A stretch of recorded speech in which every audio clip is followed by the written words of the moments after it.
The second book of Chronicles. 2 Chronicles, chapter 1. Solomon, son of David, established himself firmly over his kingdom, for the Lord his God was with him, and made him exceedingly great. Then Solomon spoke to all Israel, to the commanders of thousands and commanders of hundreds, to the judges and to all the leaders in Israel, the heads of families. And Solomon and the whole assembly went to the high place at Gibeon, for God's tent of meeting was there, which Moses the Lord's servant had made in the wilderness. Now David had brought up the ark of God from Kiriath-Jearim to the place he had prepared for it, because he had pitched a tent for it in Jerusalem. But the bronze altar that Bezalel, son of Uri, son of Hur, had made, was in Gibeon in front of the tabernacle of the Lord. So Solomon and the assembly inquired of him there. Solomon went up to the bronze altar before the Lord in the tent of meeting, and offered 1,000 burnt offerings on it. That night God appeared to Solomon and said to him, "Ask for whatever you want me to give you." Solomon answered God, "You have shown great kindness to David my father, and have made me king in his place. Now, Lord God, let your promise to my father David be confirmed, for you have made me king over a people who are as numerous as the dust of the earth. Give me wisdom and knowledge, that I may lead this people, for who is able to govern this great people of yours?" God said to Solomon, "Since this is your heart's desire, and you have not asked for wealth, possessions, or honor, nor for the death of your enemies, and since you have not asked for a long life, but for wisdom and knowledge to govern my people, over whom I have made you king, therefore wisdom and knowledge will be given you. And I will also give you wealth, possessions, and honor, such as no king who was before you ever had, and none after you will have." Then Solomon went to Jerusalem from the high place at Gibeon, from before the tent of meeting, and he reigned over Israel. Solomon accumulated chariots and horses. He had 1,400 chariots and 12,000 horses, which he kept in the chariot cities, and also with him in Jerusalem. The king made silver and gold as common in Jerusalem as stones, and cedar as plentiful as sycamore fig trees in the foothills. Solomon's horses were imported from Egypt and from Suchet. The royal merchants purchased them from Suchet at the current price. They imported a chariot from Egypt for 600 shekels of silver, and a horse for 150. They also exported them to all the kings of the Hittites and of the Arameans. 2 Chronicles chapter 2. Solomon gave orders to build a temple for the name of the Lord, and a royal palace for himself. He conscripted 70,000 men as carriers, and 80,000 as stone-cutters in the hills, and 3,600 as foremen over them. Solomon sent this message to Hiram, king of Tyre. "Send me cedar logs, as you did for my father David, when you sent him cedar to build a palace to live in. Now I am about to build a temple for the name of the Lord my God, and to dedicate it to him for burning fragrant incense before him, for setting out the consecrated bread regularly, and for making burnt offerings every morning and evening, and on the Sabbaths, at the new moons, and at the appointed festivals of the Lord our God. This is a lasting ordinance for Israel. The temple I'm going to build will be great, because our God is greater than all other gods. But who is able to build a temple for him, since the heavens, even the highest heavens, cannot contain him? Who then am I to build a temple for him, except as a place to burn sacrifices before him? Send me therefore a man skilled to work in gold and silver, bronze and iron, and in purple, crimson, and blue yarn, and experienced in the art of engraving, to work in Judah and Jerusalem with my skilled workers, whom my father David provided. Send me also cedar, juniper, and algum logs from Lebanon, for I know that your servants are skilled in cutting timber there. My servants shall work with yours, to provide me with plenty of timber, because the temple I build must be large and magnificent.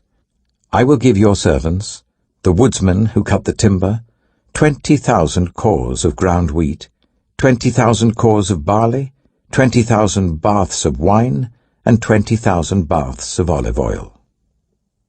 Hiram, king of Tyre, replied by letter to Solomon, "Because the Lord loves his people, he has made you their king." And Hiram added, "Praise be to the Lord, the God of Israel, who made heaven and earth. He has given King David a wise son, endowed with intelligence and discernment, who will build a temple for the Lord and a palace for himself. I am sending you Huram-Abi, a man of great skill, whose mother was from Dan, and whose father was from Tyre.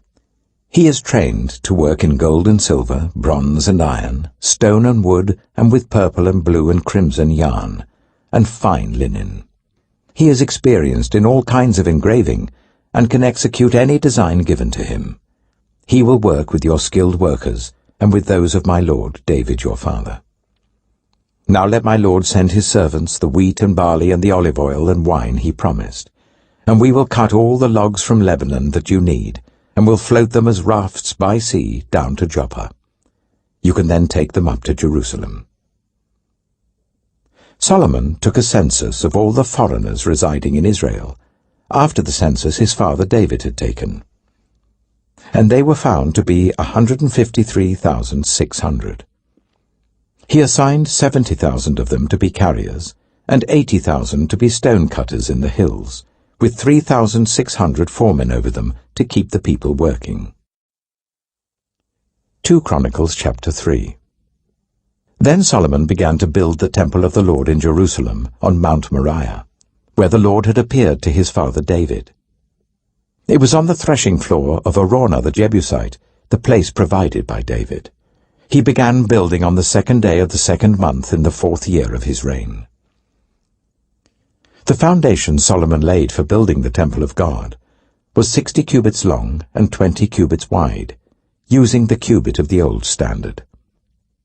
The portico at the front of the temple was 20 cubits long across the width of the building and 20 cubits high. He overlaid the inside with pure gold. He panelled the main hall with juniper and covered it with fine gold and decorated it with palm tree and chain designs. He adorned the temple with precious stones, and the gold he used was gold of Parvaim. He overlaid the ceiling beams, door frames, walls, and doors of the temple with gold, and he carved cherubim on the walls. He built the most holy place, its length corresponding to the width of the temple, 20 cubits long and 20 cubits wide. He overlaid the inside with 600 talents of fine gold. The gold nails weighed 50 shekels. He also overlaid the upper parts with gold. For the most holy place, he made a pair of sculptured cherubim and overlaid them with gold. The total wingspan of the cherubim was 20 cubits. One wing of the first cherub was 5 cubits long and touched the temple wall, while its other wing, also 5 cubits long, touched the wing of the other cherub. Similarly, one wing of the second cherub was 5 cubits long and touched the other temple wall, and its other wing, also 5 cubits long, touched the wing of the first cherub. The wings of these cherubim extended 20 cubits. They stood on their feet, facing the main hall. He made the curtain of blue, purple, and crimson yarn and fine linen, with cherubim worked into it.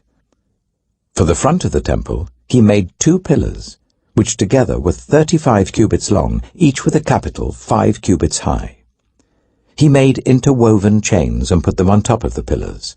He also made 100 pomegranates and attached them to the chains. He erected the pillars in the front of the temple, one to the south and one to the north. The one to the south he named Jachin, and the one to the north, Boaz. 2 Chronicles chapter 4. He made a bronze altar, 20 cubits long, 20 cubits wide, and 10 cubits high. He made the sea of cast metal, circular in shape, measuring 10 cubits from rim to rim and 5 cubits high.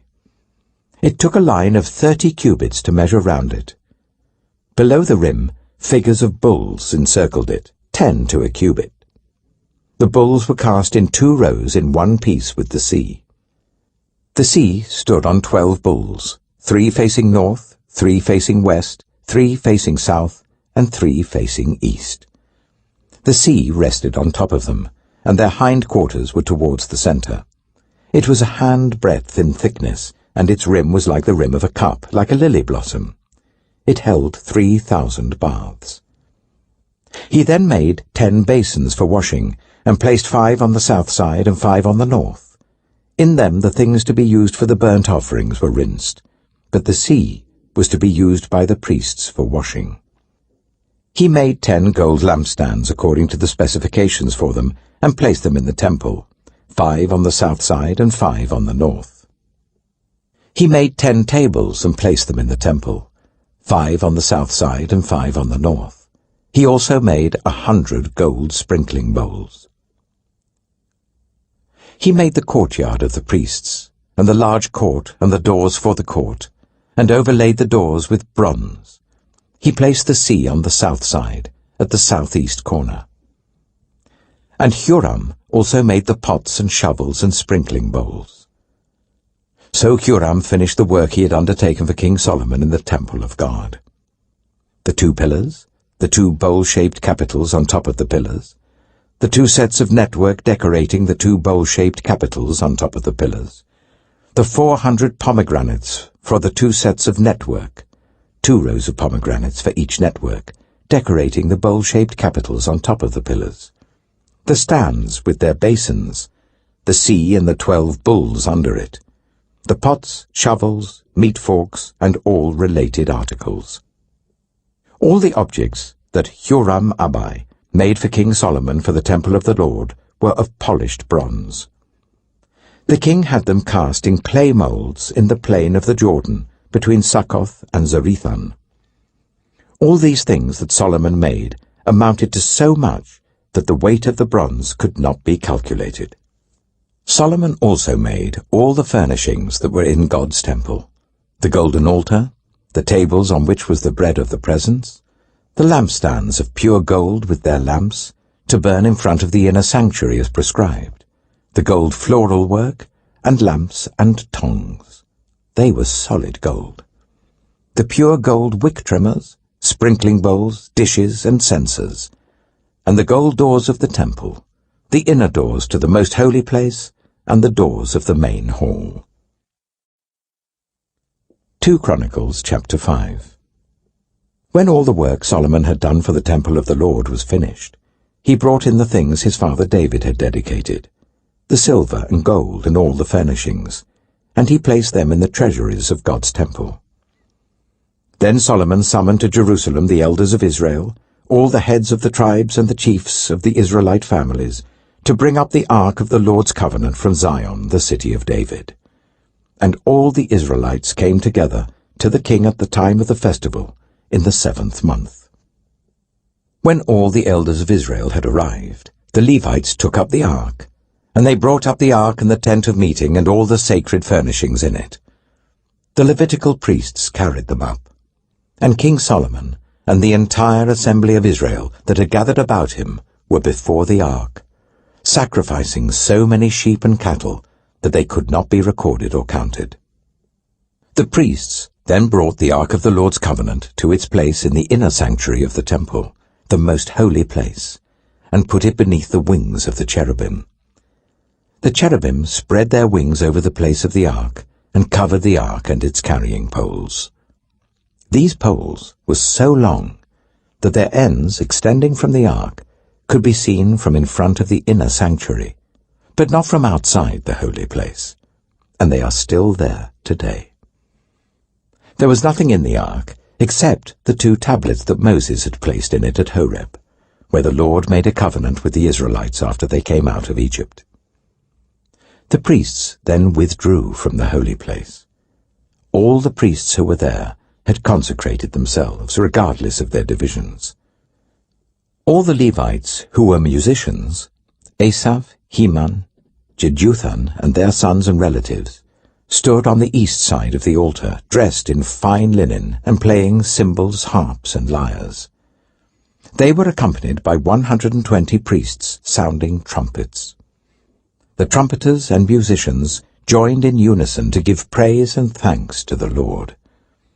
Accompanied by trumpets, cymbals, and other instruments, the singers raised their voices in praise to the Lord and sang, "He is good, His love endures forever." Then the temple of the Lord was filled with the cloud, and the priests could not perform their service because of the cloud, for the glory of the Lord filled the temple of God. 2 Chronicles chapter 6. Then Solomon said, "The Lord has said that he would dwell in a dark cloud. I have built a magnificent temple for you, a place for you to dwell forever." While the whole assembly of Israel was standing there, the king turned round and blessed them. Then he said, "Praise be to the Lord, the God of Israel, who with his hands has fulfilled what he promised with his mouth to my father David. For he said, 'Since the day I brought my people out of Egypt, I have not chosen a city in any tribe of Israel to have a temple built, so that my name might be there, nor have I chosen anyone to be ruler over my people Israel. But now I have chosen Jerusalem for my name to be there, and I have chosen David to rule my people Israel.' My father David had it in his heart to build a temple for the name of the Lord, the God of Israel. But the Lord said to my father David, 'You did well to have it in your heart to build a temple for my name. Nevertheless, you are not the one to build the temple, but your son, your own flesh and blood, he is the one who will build the temple for my name.' The Lord has kept the promise he made. I have succeeded David my father, and now I sit on the throne of Israel just as the Lord promised, and I have built the temple for the name of the Lord, the God of Israel. There I have placed the ark, in which is the covenant of the Lord that he made with the people of Israel." Then Solomon stood before the altar of the Lord in front of the whole assembly of Israel and spread out his hands. Now he had made a bronze platform, 5 cubits long, 5 cubits wide, and 3 cubits high, and had placed it in the center of the outer court. He stood on the platform, and then knelt down before the whole assembly of Israel, and spread out his hands towards heaven. He said, "Lord, the God of Israel, there is no God like you in heaven or on earth. You who keep your covenant of love with your servants, who continue wholeheartedly in your way. You have kept your promise to your servant David my father. With your mouth you have promised, and with your hand you have fulfilled it, as it is today. Now, Lord, the God of Israel, keep for your servant David my father the promises you made to him when you said, 'You shall never fail to have a successor to sit before me on the throne of Israel, if only your descendants are careful in all they do, to walk before me according to my law as you have done.' And now, Lord, the God of Israel, let your word that you promised your servant David come true. But will God really dwell on earth with humans? The heavens, even the highest heavens, cannot contain you. How much less this temple that I have built? Yet, Lord my God, give attention to your servant's prayer and his plea for mercy. Hear the cry and the prayer that your servant is praying in your presence. May your eyes be open towards this temple day and night, this place of which you said you would put your name there. May you hear the prayer your servant prays towards this place. Hear the supplications of your servant and of your people Israel when they pray towards this place.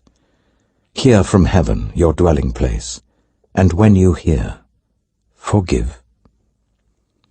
When anyone wrongs their neighbor, and is required to take an oath, and they come and swear the oath before your altar in this temple, then hear from heaven and act. Judge between your servants, condemning the guilty and bringing down on their heads what they have done, and vindicating the innocent by treating them in accordance with their innocence. When your people Israel have been defeated by an enemy because they have sinned against you, and when they turn back and give praise to your name, praying and making supplication before you in this temple, then hear from heaven, and forgive the sin of your people Israel, and bring them back to the land you gave to them and their ancestors. When the heavens are shut up, and there is no rain because your people have sinned against you, and when they pray towards this place and give praise to your name, and turn from their sin because you have afflicted them, then hear from heaven, and forgive the sin of your servants, your people Israel. Teach them the right way to live, and send rain on the land that you gave your people for an inheritance.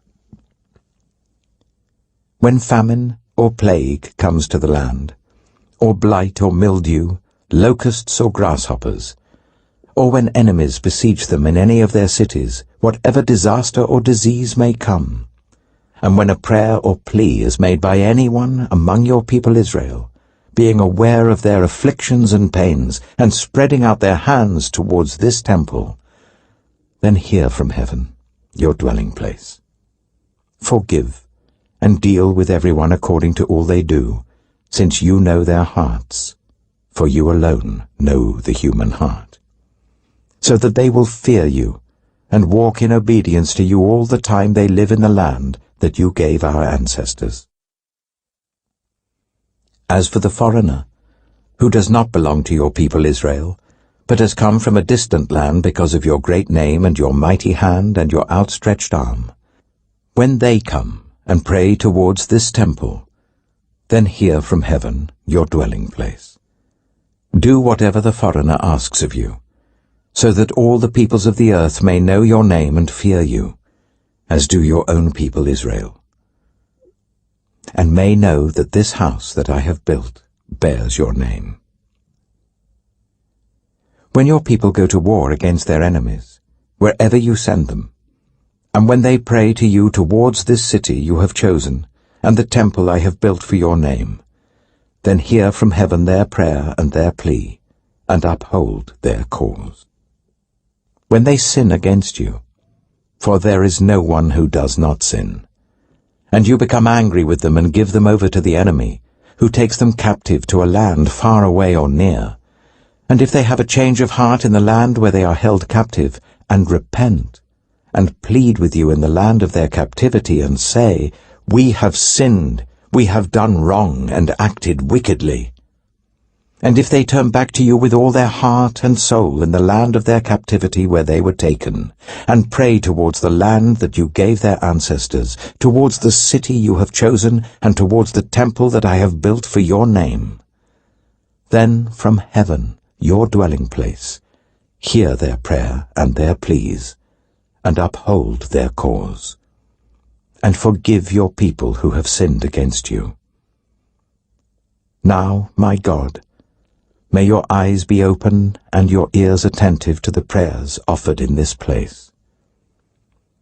Now arise, Lord God, and come to your resting place, you and the ark of your might.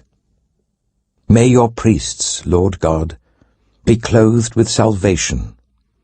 May your faithful people rejoice in your goodness. Lord God, do not reject your anointed one. Remember the great love promised to David, your servant. 2 Chronicles chapter 7. When Solomon finished praying, fire came down from heaven, and consumed the burnt offering and the sacrifices, and the glory of the Lord filled the temple. The priests could not enter the temple of the Lord, because the glory of the Lord filled it. When all the Israelites saw the fire coming down, and the glory of the Lord above the temple, they knelt on the pavement with their faces to the ground, and they worshipped and gave thanks to the Lord, saying, He is good. His love endures forever. Then the king and all the people offered sacrifices before the Lord. And King Solomon offered a sacrifice of 22,000 head of cattle, and 120,000 sheep and goats. So the king and all the people dedicated the temple of God. The priests took up their positions, as did the Levites with the Lord's musical instruments, which King David had made for praising the Lord, and which were used when he gave thanks, saying, "His love endures forever." Opposite the Levites, the priests blew their trumpets, and all the Israelites were standing. Solomon consecrated the middle part of the courtyard in front of the temple of the Lord, and there he offered burnt offerings and the fat of the fellowship offerings, because the bronze altar he had made could not hold the burnt offerings, the grain offerings, and the fat portions. So Solomon observed the festival at that time for 7 days, and all Israel with him, a vast assembly, people from Lebo-Hamath to the Wadi of Egypt. On the 8th day they held an assembly, for they had celebrated the dedication of the altar for 7 days, and the festival for 7 days more. On the 23rd day of the 7th month, he sent the people to their homes, joyful and glad in heart, for the good things the Lord had done for David and Solomon, and for his people Israel.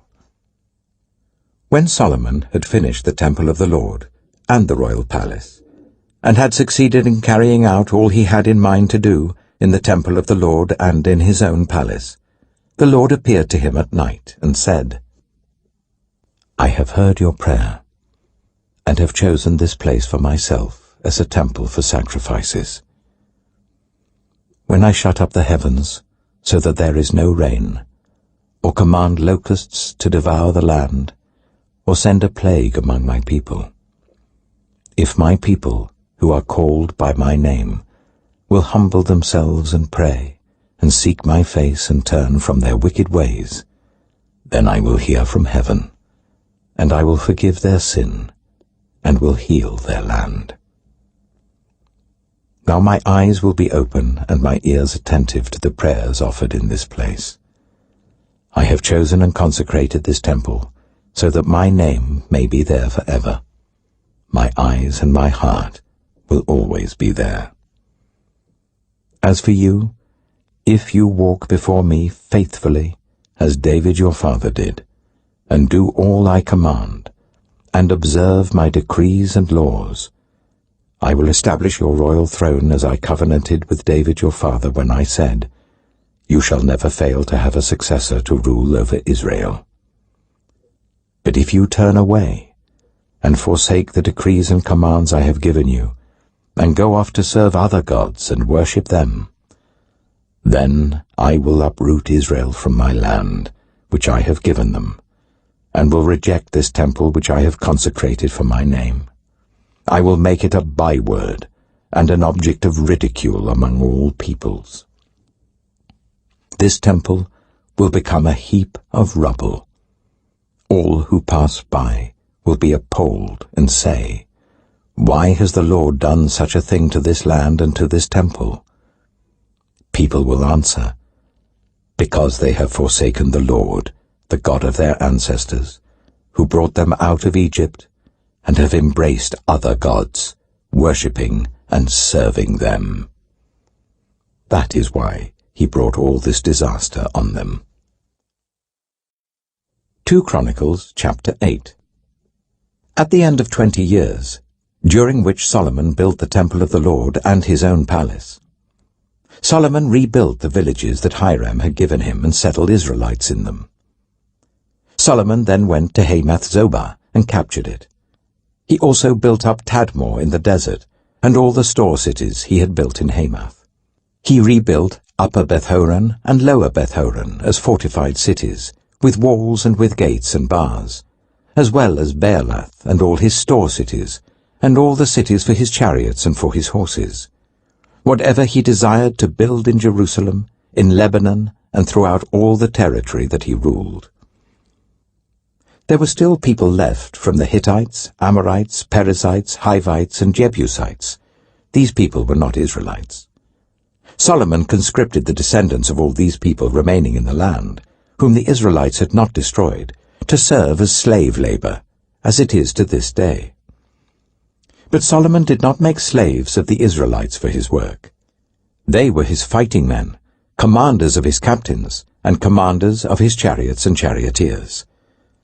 They were also King Solomon's chief officials, 250 officials supervising the men. Solomon brought Pharaoh's daughter up from the city of David to the palace he had built for her, for he said, "My wife must not live in the palace of King David of Israel, because the places the ark of the Lord has entered are holy." On the altar of the Lord that he built in front of the portico, Solomon sacrificed burnt offerings to the Lord, according to the daily requirements for offerings commanded by Moses for the Sabbaths, the new moons, and the 3 annual festivals, the festival of unleavened bread, the festival of weeks, and the festival of tabernacles. In keeping with the ordinance of his father David, he appointed the divisions of the priests for their duties, and the Levites to lead the praise, and to assist the priests according to each day's requirement. He also appointed the gatekeepers by divisions for the various gates, because this was what David the man of God had ordered. They did not deviate from the king's commands to the priests or to the Levites in any matter, including that of the treasuries. All Solomon's work was carried out, from the day the foundation of the temple of the Lord was laid until its completion. So the temple of the Lord was finished. Then Solomon went to Ezion-Geber and Elath on the coast of Edom. And Hiram sent him ships commanded by his own men, sailors who knew the sea. These, with Solomon's men, sailed to Ophir, and brought back 450 talents of gold, which they delivered to King Solomon. 2 Chronicles chapter 9. When the Queen of Sheba heard of Solomon's fame, she came to Jerusalem to test him with hard questions. Arriving with a very great caravan, with camels carrying spices, large quantities of gold and precious stones, she came to Solomon and talked with him about all she had on her mind. Solomon answered all her questions. Nothing was too hard for him to explain to her. When the Queen of Sheba saw the wisdom of Solomon, as well as the palace he had built, the food on his table, the seating of his officials, the attending servants in their robes, the cupbearers in their robes, and the burnt offerings he made at the temple of the Lord, she was overwhelmed. She said to the king, "The report I heard in my own country about your achievements and your wisdom is true. But I did not believe what they said until I came and saw with my own eyes.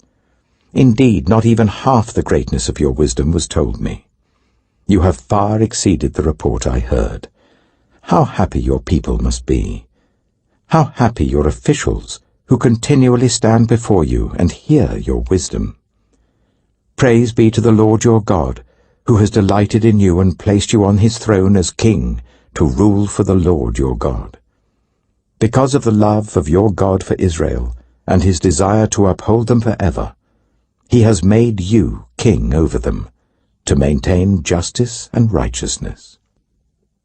Then she gave the king 120 talents of gold, large quantities of spices and precious stones. There had never been such spices as those the Queen of Sheba gave to King Solomon. The servants of Hiram and the servants of Solomon brought gold from Ophir. They also brought algum wood and precious stones. The king used the algum wood to make steps for the temple of the Lord and for the royal palace, and to make harps and lyres for the musicians. Nothing like them had ever been seen in Judah. King Solomon gave the Queen of Sheba all she desired and asked for. He gave her more than she had brought to him. Then she left and returned with her retinue to her own country. The weight of the gold that Solomon received yearly was 666 talents, not including the revenues brought in by merchants and traders. Also, all the kings of Arabia and the governors of the territories brought gold and silver to Solomon. King Solomon made 200 large shields of hammered gold. 600 shekels of hammered gold went into each shield. He also made 300 small shields of hammered gold, with 300 shekels of gold in each shield. The king put them in the palace of the forest of Lebanon. Then the king made a great throne covered with ivory and overlaid with pure gold. The throne had 6 steps, and a footstool of gold was attached to it. On both sides of the seat were armrests, with a lion standing beside each of them. 12 lions stood on the 6 steps, one at either end of each step. Nothing like it had ever been made for any other kingdom. All King Solomon's goblets were gold, and all the household articles in the palace of the forest of Lebanon were pure gold. Nothing was made of silver, because silver was considered of little value in Solomon's day. The king had a fleet of trading ships, manned by Hiram's servants. Once every 3 years it returned, carrying gold, silver, and ivory, and apes and baboons. King Solomon was greater in riches and wisdom than all the other kings of the earth. All the kings of the earth sought audience with Solomon to hear the wisdom God had put in his heart. Year after year, everyone who came brought a gift, articles of silver and gold, and robes, weapons, and spices, and horses and mules. Solomon had 4,000 stalls for horses and chariots, and 12,000 horses, which he kept in the chariot cities, and also with him in Jerusalem. He ruled over all the kings from the river Euphrates to the land of the Philistines, as far as the border of Egypt. The king made silver as common in Jerusalem as stones, and cedar as plentiful as sycamore fig trees in the foothills. Solomon's horses were imported from Egypt and from all other countries. As for the other events of Solomon's reign, from beginning to end, are they not written in the records of Nathan the prophet, in the prophecy of Ahijah the Shilonite, and in the visions of Iddo the seer concerning Jeroboam son of Nebat? Solomon reigned in Jerusalem over all Israel for 40 years. Then he rested with his ancestors and was buried in the city of David his father. And Rehoboam his son succeeded him as king. 2 Chronicles chapter 10. Rehoboam went to Shechem, for all Israel had gone there to make him king. When Jeroboam son of Nebat heard this, he was in Egypt where he had fled from King Solomon. He returned from Egypt. So they sent for Jeroboam. And he and all Israel went to Rehoboam and said to him, "Your father put a heavy yoke on us, but now lighten the harsh labor and the heavy yoke he put on us, and we will serve you." Rehoboam answered, "Come back to me in 3 days." So the people went away. Then King Rehoboam consulted the elders who had served his father Solomon during his lifetime. "How would you advise me to answer these people?" he asked. They replied, "If you will be kind to these people and please them and give them a favorable answer, they will always be your servants." But Rehoboam rejected the advice the elders gave him and consulted the young men who had grown up with him and who were serving him. He asked them, "What is your advice? How should we answer these people who say to me, 'Lighten the yoke your father put on us'?" The young men who had grown up with him replied, "The people have said to you, 'Your father put a heavy yoke on us, but make our yoke lighter.' Now tell them, 'My little finger is thicker than my father's waist. My father laid on you a heavy yoke. I will make it even heavier. My father scourged you with whips. I will scourge you with scorpions." 3 days later, Jeroboam and all the people returned to Rehoboam as the king had said, "Come back to me in 3 days." The king answered them harshly, rejecting the advice of the elders. He followed the advice of the young men and said, "My father made your yoke heavy. I will make it even heavier. My father scourged you with whips. I will scourge you with scorpions." So the king did not listen to the people, for this turn of events was from God, to fulfill the word that the Lord had spoken to Jeroboam son of Nebat through Ahijah the Shilonite.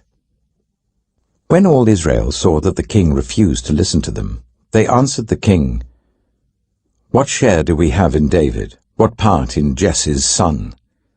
To your tents, Israel. Look after your own house, David."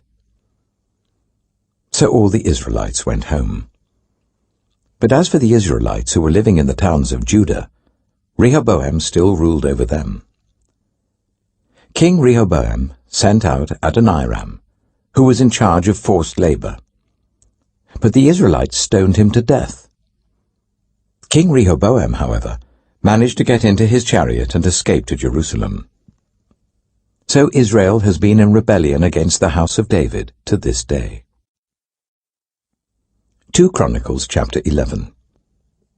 When Rehoboam arrived in Jerusalem, he mustered Judah and Benjamin, 180,000 able young men, to go to war against Israel and to regain the kingdom for Rehoboam. But this word of the Lord came to Shemaiah the man of God. Say to Rehoboam, son of Solomon, king of Judah, and to all Israel in Judah and Benjamin, this is what the Lord says. Do not go up to fight against your fellow Israelites. Go home, every one of you, for this is my doing. So they obeyed the words of the Lord, and turned back from marching against Jeroboam. Rehoboam lived in Jerusalem, and built up towns for defense in Judah: Bethlehem, Etam, Tekoa, Bethzur, Soko, Adullam, Gath, Marisha, Ziph, Adoraim, Lachish, Azekah, Zorah, Ajalon, and Hebron. These were fortified cities in Judah and Benjamin.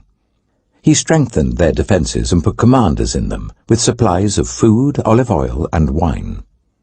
He put shields and spears in all the cities, and made them very strong.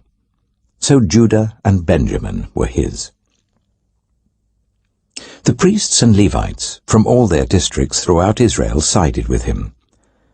The Levites even abandoned their pasture lands and property and came to Judah and Jerusalem, because Jeroboam and his sons had rejected them as priests of the Lord, when he appointed his own priests for the high places and for the goat and calf idols he had made.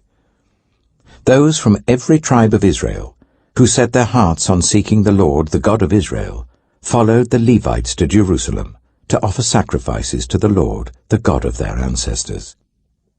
They strengthened the kingdom of Judah and supported Rehoboam, son of Solomon, for 3 years, following the ways of David and Solomon during this time.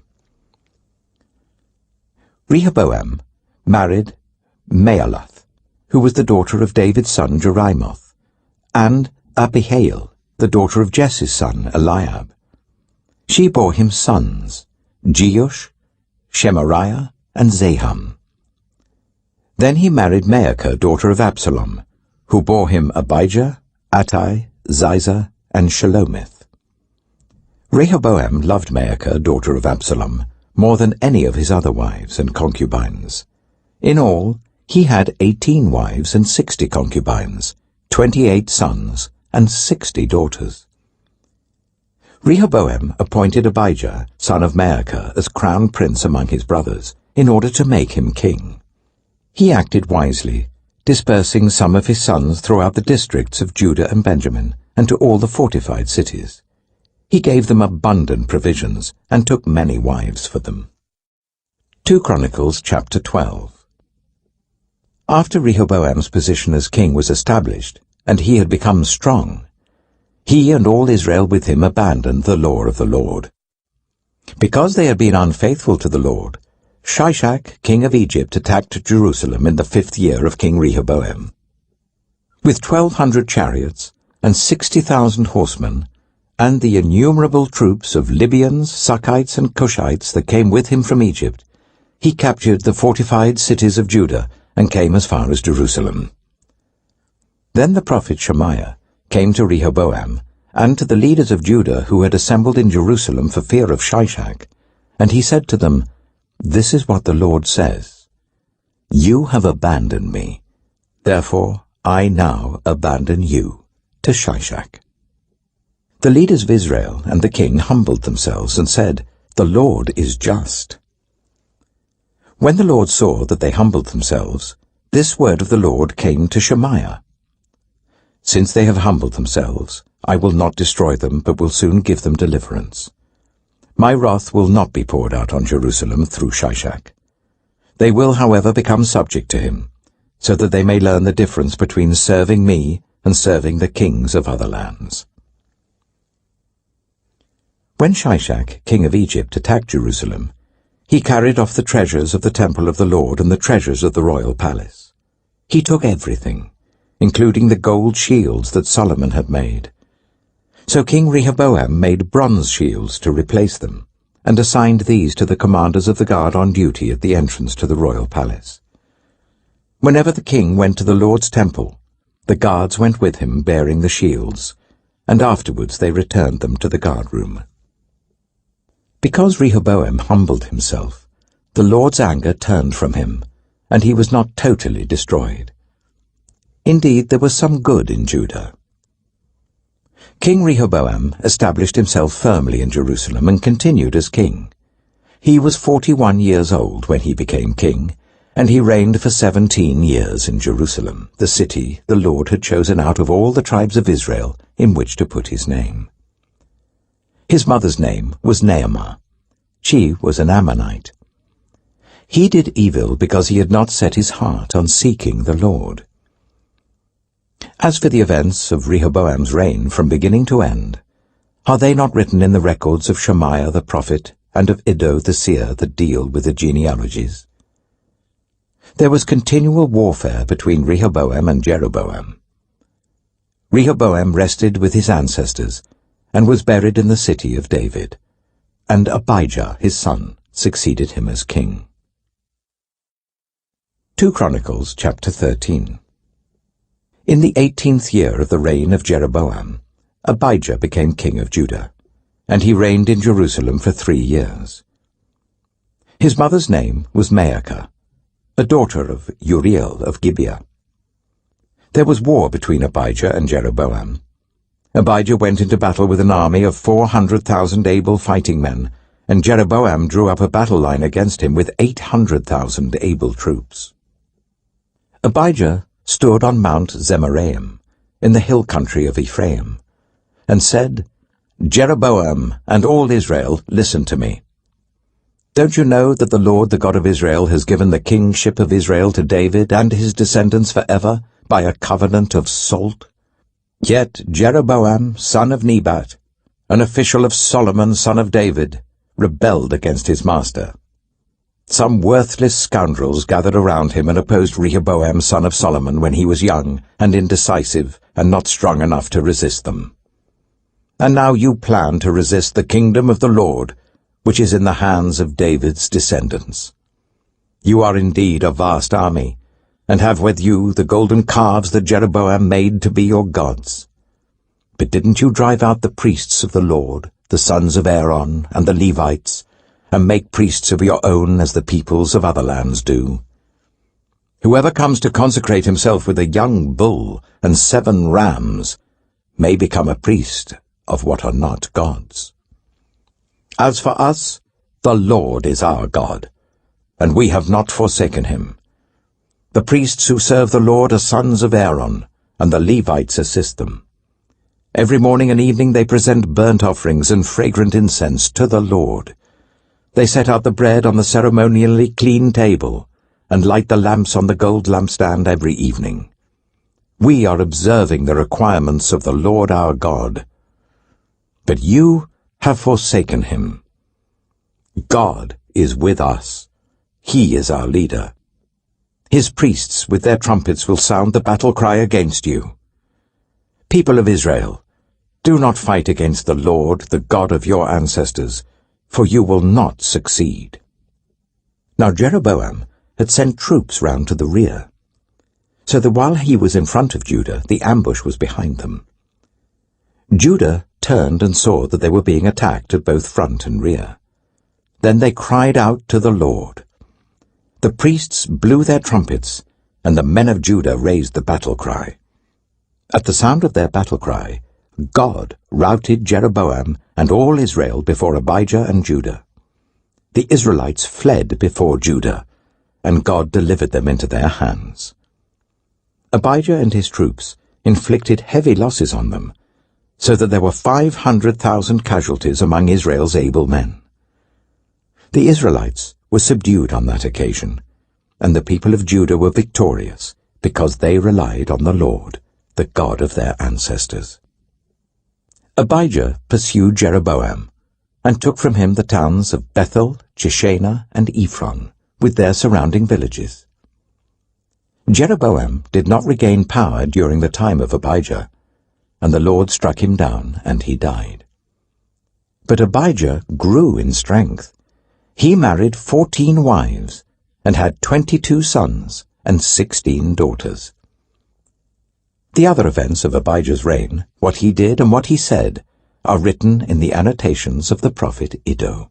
2 Chronicles, chapter 14. And Abijah rested with his ancestors, and was buried in the city of David. Asa his son succeeded him as king, and in his days the country was at peace for 10 years.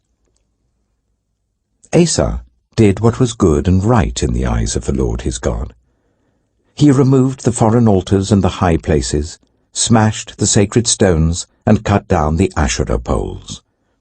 He commanded Judah to seek the Lord, the God of their ancestors, and to obey his laws and commands.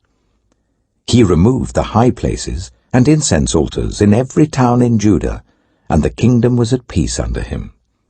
He built up the fortified cities of Judah, since the land was at peace. No one was at war with him during those years, for the Lord gave him rest.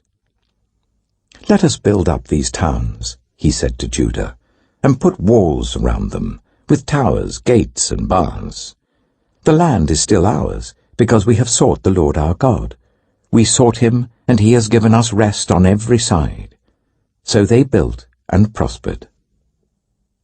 Asa had an army of 300,000 men from Judah, equipped with large shields and with spears, and 280,000 from Benjamin, armed with small shields and with bows. All these were brave fighting men.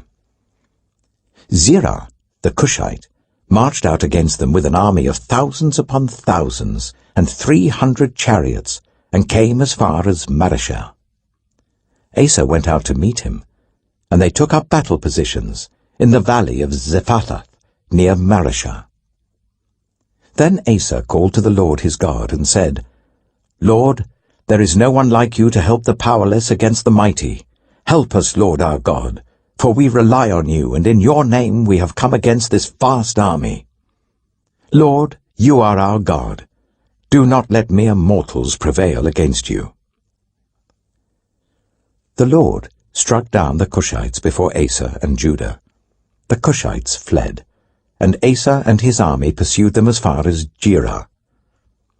Such a great number of Cushites fell that they could not recover. They were crushed before the Lord and his forces. The men of Judah carried off a large amount of plunder. They destroyed all the villages around Jerah, for the terror of the Lord had fallen on them. They looted all these villages, since there was much plunder there. They also attacked the camps of the herdsmen, and carried off droves of sheep and goats and camels. Then they returned to Jerusalem. 2 Chronicles, chapter 15. The Spirit of God came on Azariah, son of Oded. He went out to meet Asa and said to him, "Listen to me, Asa and all Judah and Benjamin. The Lord is with you when you are with him.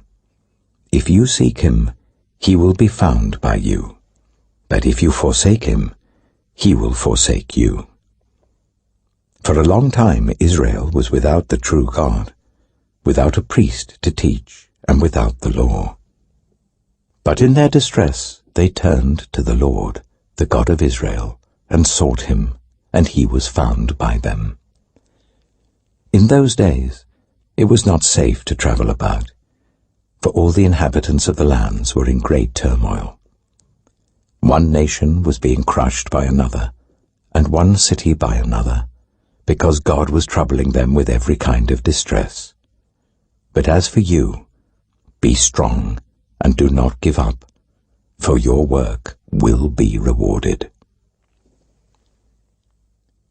When Asa heard these words, and the prophecy of Azariah, son of Oded the prophet, he took courage. He removed the detestable idols from the whole land of Judah and Benjamin, and from the towns he had captured in the hills of Ephraim. He repaired the altar of the Lord that was in front of the portico of the Lord's temple. Then he assembled all Judah and Benjamin, and the people from Ephraim, Manasseh, and Simeon, who had settled among them, for large numbers had come over to him from Israel, when they saw that the Lord his God was with him. They assembled at Jerusalem in the 3rd month of the 15th year of Asa's reign. At that time they sacrificed to the Lord 700 head of cattle and 7,000 sheep and goats from the plunder they had brought back. They entered into a covenant to seek the Lord, the God of their ancestors, with all their heart and soul. All who would not seek the Lord, the God of Israel, were to be put to death, whether small or great, man or woman. They took an oath to the Lord with loud acclamation, with shouting, and with trumpets and horns. All Judah rejoiced about the oath, because they had sworn it wholeheartedly. They sought God eagerly, and he was found by them. So the Lord gave them rest on every side. King Asa also deposed his grandmother Maacah from her position as queen mother, because she had made a repulsive image for the worship of Asherah. Asa cut it down, broke it up, and burned it in the Kidron Valley. Although he did not remove the high places from Israel, Asa's heart was fully committed to the Lord all his life. He brought into the temple of God the silver and gold and the articles that he and his father had dedicated. There was no more war until the 35th year of Asa's reign. 2 Chronicles, chapter 16. In the 36th year of Asa's reign, Baasha, king of Israel, went up against Judah and fortified Ramah to prevent anyone from leaving or entering the territory of Asa, king of Judah. Asa then took the silver and gold out of the treasuries of the Lord's temple and of his own palace, and sent it to Ben-Hadad, king of Aram, who was ruling in Damascus. "Let there be a treaty between me and you," he said, "as there was between my father and your father. See, I am sending you silver and gold.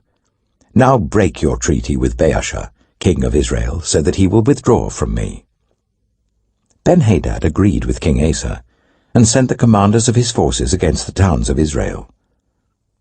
They conquered Ijon, Dan, Abel-Maim, and all the store cities of Naphtali. When Baasha heard this, he stopped building Ramah and abandoned his work. Then King Asa brought all the men of Judah, and they carried away from Ramah the stones and timber Baasha had been using. With them he built up Geba and Mizpah. At that time Hanani the seer came to Asa, king of Judah, and said to him, "Because you relied on the king of Aram and not on the Lord your God, the army of the king of Aram has escaped from your hand. Were not the Cushites and Libyans a mighty army with great numbers of chariots and horsemen? Yet when you relied on the Lord, he delivered them into your hand. For the eyes of the Lord range throughout the earth to strengthen those whose hearts are fully committed to him. You have done a foolish thing, and from now on you will be at war." Asa was angry with the seer because of this. He was so enraged that he put him in prison. At the same time, Asa brutally oppressed some of the people. The events of Asa's reign from beginning to end are written in the book of the kings of Judah and Israel. In the 39th year of his reign, Asa was afflicted with a disease in his feet. Though his disease was severe, even in his illness he did not seek help from the Lord, but only from the doctors. Then, in the 41st year of his reign, Asa died and rested with his ancestors. They buried him in the tomb that he had cut out for himself in the city of David. They laid him on a bier covered with spices and various blended perfumes, and they made a huge fire in his honor. 2 Chronicles, chapter 17. Jehoshaphat his son succeeded him as king, and strengthened himself against Israel. He stationed troops in all the fortified cities of Judah, and put garrisons in Judah and in the towns of Ephraim that his father Asa had captured. The Lord was with Jehoshaphat, because he followed the ways of his father David before him. He did not consult the Baals, but sought the God of his father, and followed his commands rather than the practices of Israel. the Lord established the kingdom under his control. And all Judah brought gifts to Jehoshaphat, so that he had great wealth and honor. His heart was devoted to the ways of the Lord. Furthermore, he removed the high places and the Asherah poles from Judah. In the 3rd year of his reign, he sent his officials, Ben-Hail, Obadiah, Zechariah, Nathanael, and Micaiah, to teach in the towns of Judah. With them were certain Levites, Shemaiah, Nethaniah, Zebadiah, Asahel, Shemiramoth, Jehonathan, Adonijah, Tobijah, and Tob-Adonijah, and the priests Elishama and Jehoram. They taught throughout Judah, taking with them the book of the law of the Lord. They went round to all the towns of Judah and taught the people. The fear of the Lord fell on all the kingdoms of the lands surrounding Judah, so that they did not go to war against Jehoshaphat. Some Philistines brought Jehoshaphat gifts and silver as tribute, and the Arabs brought him flocks, 7,700 rams, and 7,700 goats. Jehoshaphat became more and more powerful. He built forts and store cities in Judah, and had large supplies in the towns of Judah. He also kept experienced fighting men in Jerusalem. Their enrollment by families was as follows. From Judah, commanders of units of 1,000, Adnah the commander, with 300,000 fighting men. Next, Jehohanan the commander, with 280,000. Next, Amasiah, son of Zichri, who volunteered himself for the service of the Lord, with 200,000. From Benjamin, Eliada, a valiant soldier with 200,000 men armed with bows and shields. Next, Jehozabad, with 180,000 men armed for battle. These were the men who served the king, besides those he stationed in the fortified cities throughout Judah. 2 Chronicles chapter 18. Now Jehoshaphat had great wealth and honor, and he allied himself with Ahab by marriage. Some years later he went down to see Ahab in Samaria. Ahab slaughtered many sheep and cattle for him, and the people with him, and urged him to attack Ramoth-Gilead. Ahab, king of Israel, asked Jehoshaphat, king of Judah, "Will you go with me against Ramoth-Gilead?" Jehoshaphat replied, "I am as you are, and my people as your people. We will join you in the war." But Jehoshaphat also said to the king of Israel, "First seek the counsel of the Lord." So the king of Israel brought together the prophets, 400 men, and asked them, "Shall we go to war against Ramoth-Gilead, or shall I not?" "Go," they answered, "for God will give it into the king's hand." But Jehoshaphat asked, "Is there no longer a prophet of the Lord here, whom we can inquire of?" The king of Israel answered Jehoshaphat, "There is still one prophet through whom we can inquire of the Lord, but I hate him, because he never prophesies anything good about me, but always bad. He is Micaiah, son of Imlah."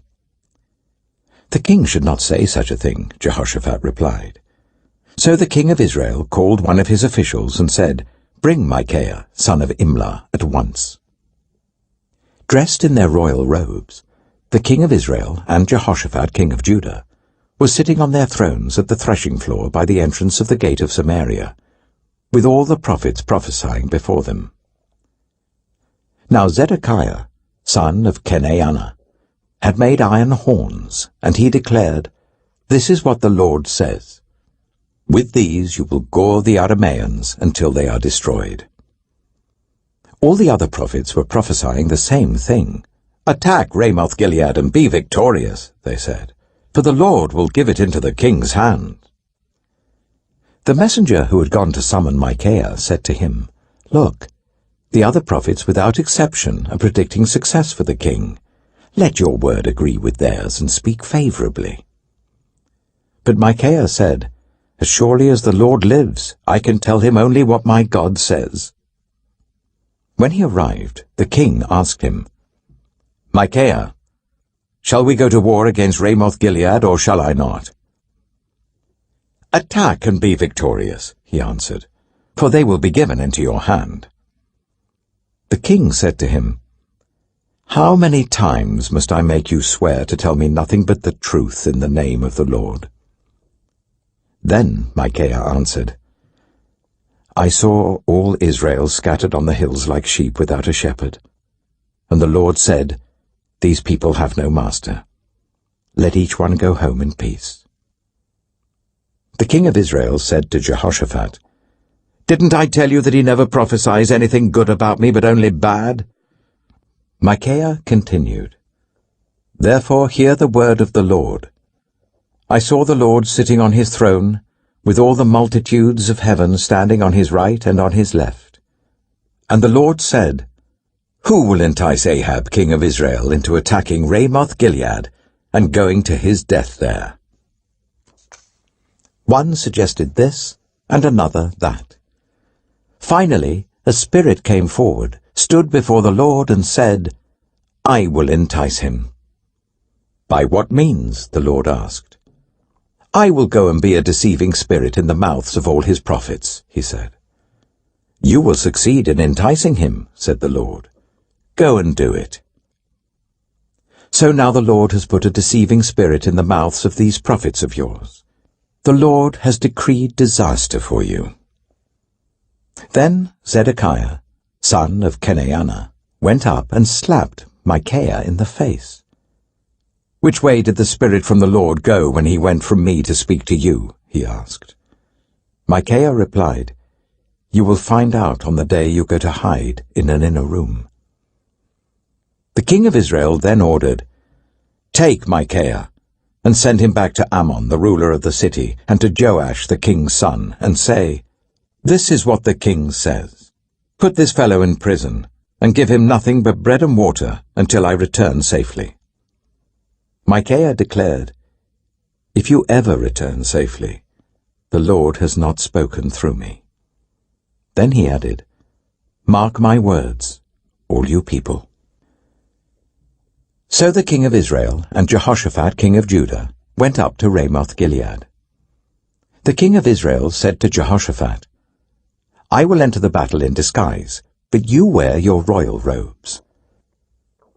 So the king of Israel disguised himself and went into battle. Now the king of Aram had ordered his chariot commanders, "Do not fight with anyone, small or great, except the king of Israel." When the chariot commanders saw Jehoshaphat, they thought, "This is the king of Israel."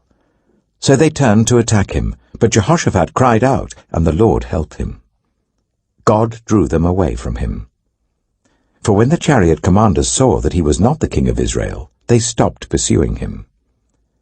But someone drew his bow at random and hit the king of Israel between the breastplate and the scale armor.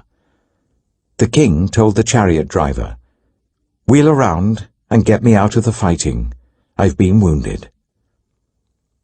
All day long the battle raged, and the king of Israel propped himself up in his chariot facing the Arameans until evening. Then at sunset he died. 2 Chronicles chapter 19. When Jehoshaphat, king of Judah, returned safely to his palace in Jerusalem, Jehu the seer, the son of Hanani, went out to meet him and said to the king, "Should you help the wicked and love those who hate the Lord? Because of this the wrath of the Lord is on you.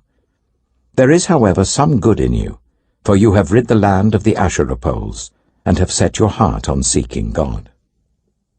Jehoshaphat lived in Jerusalem, and he went out again among the people from Beersheba to the hill country of Ephraim, and turned them back to the Lord, the God of their ancestors. He appointed judges in the land, in each of the fortified cities of Judah. He told them, "Consider carefully what you do, because you are not judging for mere mortals, but for the Lord, who is with you whenever you give a verdict. Now let the fear of the Lord be on you. Judge carefully, for with the Lord our God there is no injustice, or partiality, or bribery." In Jerusalem also, Jehoshaphat appointed some of the Levites, priests, and heads of Israelite families to administer the law of the Lord and to settle disputes. And they lived in Jerusalem. He gave them these orders: You must serve faithfully and wholeheartedly in the fear of the Lord. In every case that comes before you from your people who live in the cities, whether bloodshed or other concerns of the law, commands, decrees, or regulations, you are to warn them not to sin against the Lord. Otherwise his wrath will come on you and your people. Do this, and you will not sin. Amariah, the chief priest, will be over you in any matter concerning the Lord, and Zebadiah son of Ishmael, the leader of the tribe of Judah, will be over you in any matter concerning the king, and the Levites will serve as officials before you. Act with courage, and may the Lord be with those who do well. 2 Chronicles chapter 20. After this, the Moabites and Ammonites, with some of the Meunites, came to wage war against Jehoshaphat. Some people came and told Jehoshaphat, "A vast army is coming against you from Edom, from the other side of the Dead Sea. It is already in Hazazon Tamar," that is, En-Gedi. Alarmed, Jehoshaphat resolved to inquire of the Lord, and he proclaimed a fast for all Judah. The people of Judah came together to seek help from the Lord. Indeed, they came from every town in Judah to seek him. Then Jehoshaphat stood up in the assembly of Judah and Jerusalem, at the temple of the Lord in the front of the new courtyard, and said, "Lord, the God of our ancestors, are you not the God who is in heaven? You rule over all the kingdoms of the nations. Power and might are in your hand, and no one can withstand you. Our God, did you not drive out the inhabitants of this land before your people Israel, and give it forever to the descendants of Abraham your friend? They have lived in it, and have built in it a sanctuary for your name, saying, 'If calamity comes upon us, whether the sword of judgment, or plague, or famine, we will stand in your presence before this temple that bears your name, and will cry out to you in our distress, and you will hear us and save us.' But now here are men from Ammon, Moab, and Mount Seir, whose territory you would not allow Israel to invade when they came from Egypt. So they turned away from them and did not destroy them. See how they are repaying us by coming to drive us out of the possession you gave us as an inheritance. Our God, will you not judge them? For we have no power to face this vast army that is attacking us. We do not know what to do, but our eyes are on you." All the men of Judah, with their wives and children and little ones, stood there before the Lord. Then the Spirit of the Lord came on Jahaziel, son of Zechariah, the son of Benaiah, the son of Jeiel, the son of Mattaniah, a Levite, and descendant of Asaph, as he stood in the assembly.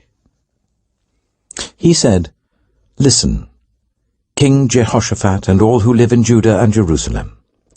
This is what the Lord says to you.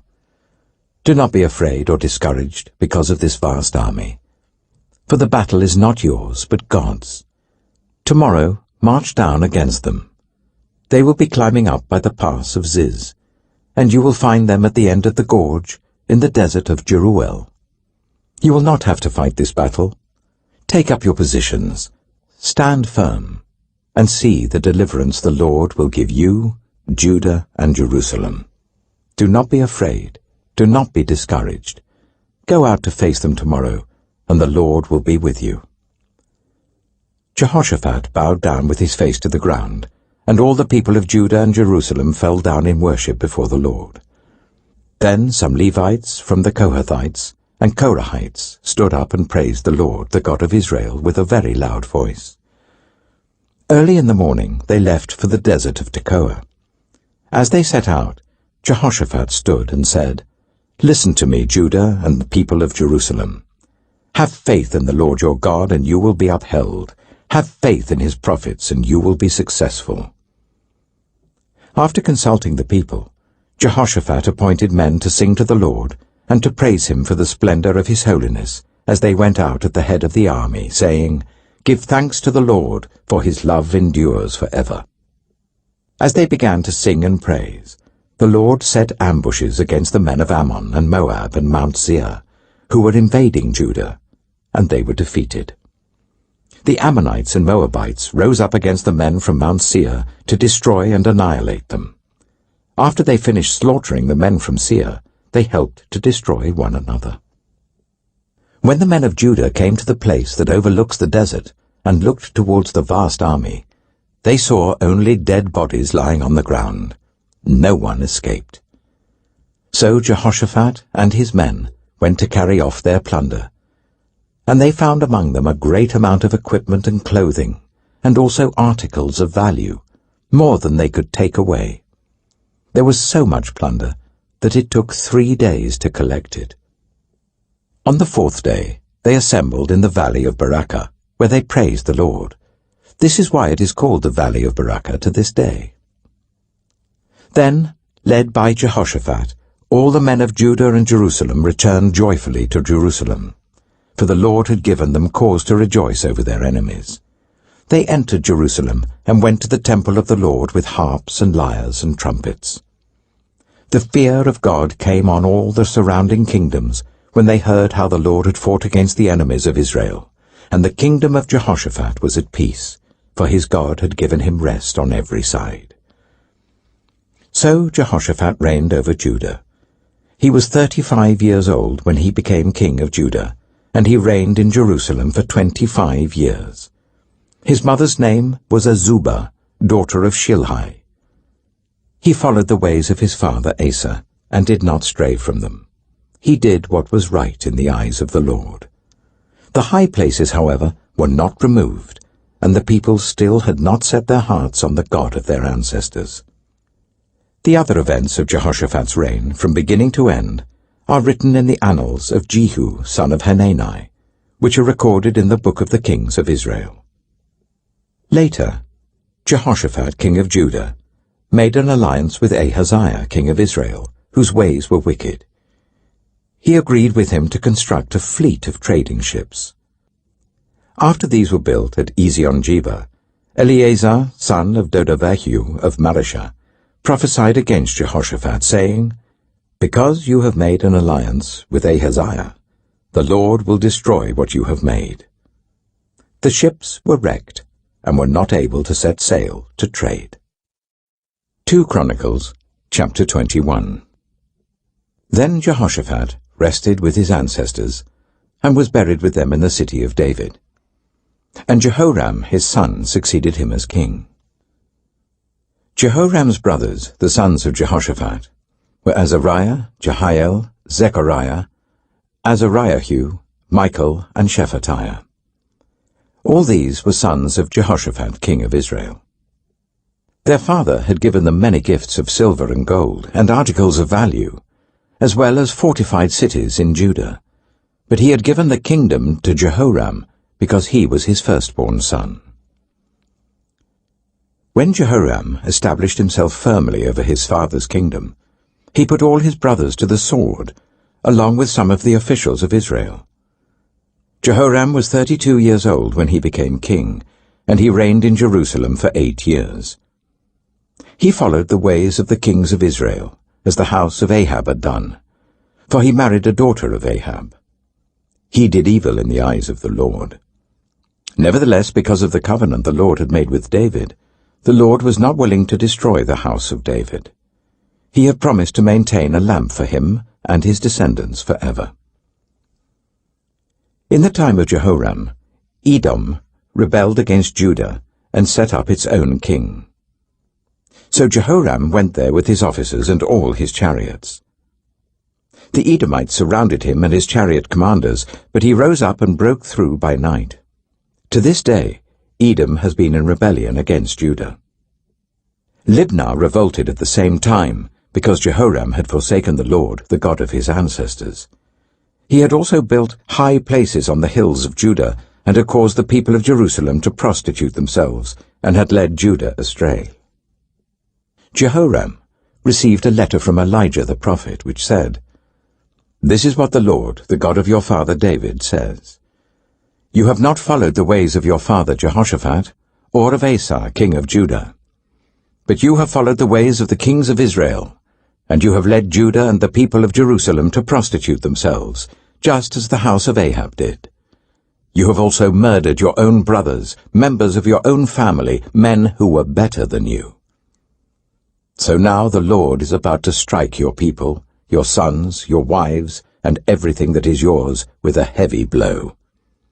You yourself will be very ill with a lingering disease of the bowels, until the disease causes your bowels to come out. The Lord aroused against Jehoram the hostility of the Philistines and of the Arabs who lived near the Cushites. They attacked Judah, invaded it, and carried off all the goods found in the king's palace together with his sons and wives. Not a son was left to him, except Ahaziah the youngest. After all this, the Lord afflicted Jehoram with an incurable disease of the bowels. In the course of time, at the end of the 2nd year, his bowels came out because of the disease, and he died in great pain. His people made no funeral fire in his honor, as they had for his predecessors. Jehoram was 32 years old when he became king, and he reigned in Jerusalem for 8 years. He passed away to no one's regret, and was buried in the city of David, but not in the tombs of the kings. 2 Chronicles chapter 22. The people of Jerusalem made Ahaziah, Jehoram's youngest son, king in his place, since the raiders who came with the Arabs into the camp had killed all the older sons. So Ahaziah, son of Jehoram, king of Judah, began to reign. Ahaziah was 22 years old when he became king, and he reigned in Jerusalem for 1 year. His mother's name was Athaliah, a granddaughter of Omri. He too followed the ways of the house of Ahab, for his mother encouraged him to act wickedly. He did evil in the eyes of the Lord, as the house of Ahab had done, for after his father's death they became his advisers, to his undoing. He also followed their counsel, when he went with Joram, son of Ahab, king of Israel, to wage war against Hazael, king of Aram, at Ramoth-Gilead. The Arameans wounded Joram, so he returned to Jezreel to recover from the wounds they had inflicted on him at Ramoth, in his battle with Hazael, king of Aram. Then Ahaziah, son of Jehoram, king of Judah, went down to Jezreel to see Joram, son of Ahab, because he had been wounded. Through Ahaziah's visit to Joram, God brought about Ahaziah's downfall. When Ahaziah arrived, he went out with Joram to meet Jehu, son of Nimshi, whom the Lord had anointed to destroy the house of Ahab. While Jehu was executing judgment on the house of Ahab, he found the officials of Judah and the sons of Ahaziah's relatives, who had been attending Ahaziah, and he killed them. He then went in search of Ahaziah, and his men captured him while he was hiding in Samaria. He was brought to Jehu and put to death. They buried him, for they said he was a son of Jehoshaphat, who sought the Lord with all his heart. So there was no one in the house of Ahaziah powerful enough to retain the kingdom. When Athaliah, the mother of Ahaziah, saw that her son was dead, she proceeded to destroy the whole royal family of the house of Judah. But Jehosheba, the daughter of King Jehoram, took Joash, son of Ahaziah, and stole him away from among the royal princes who were about to be murdered, and put him and his nurse in a bedroom. Because Jehosheba, the daughter of King Jehoram, and wife of the priest Jehoiada, was Ahaziah's sister, she hid the child from Athaliah, so that she could not kill him. He remained hidden with them at the temple of God for 6 years, while Athaliah ruled the land. 2 Chronicles chapter 23. In the 7th year, Jehoiada showed his strength. He made a covenant with the commanders of units of 100. Azariah, son of Jeroham, Ishmael, son of Jehohanan, Azariah, son of Obed, Maaseiah, son of Adiah, and Elishaphat, son of Zichri. They went throughout Judah and gathered the Levites and the heads of Israelite families from all the towns. When they came to Jerusalem, the whole assembly made a covenant with the king at the temple of God. Jehoiada said to them, "The king's son shall reign, as the Lord promised concerning the descendants of David. Now this is what you are to do. A third of you priests and Levites, who are going on duty on the Sabbath, are to keep watch at the doors. A third of you at the royal palace, a third at the foundation gate, and all the others are to be in the courtyards of the temple of the Lord. No one is to enter the temple of the Lord except the priests and Levites on duty. They may enter because they are consecrated, but all the others are to observe the Lord's command not to enter.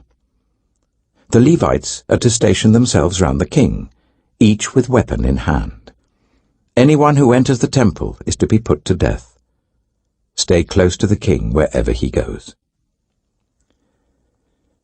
The Levites and all the men of Judah did just as Jehoiada the priest ordered.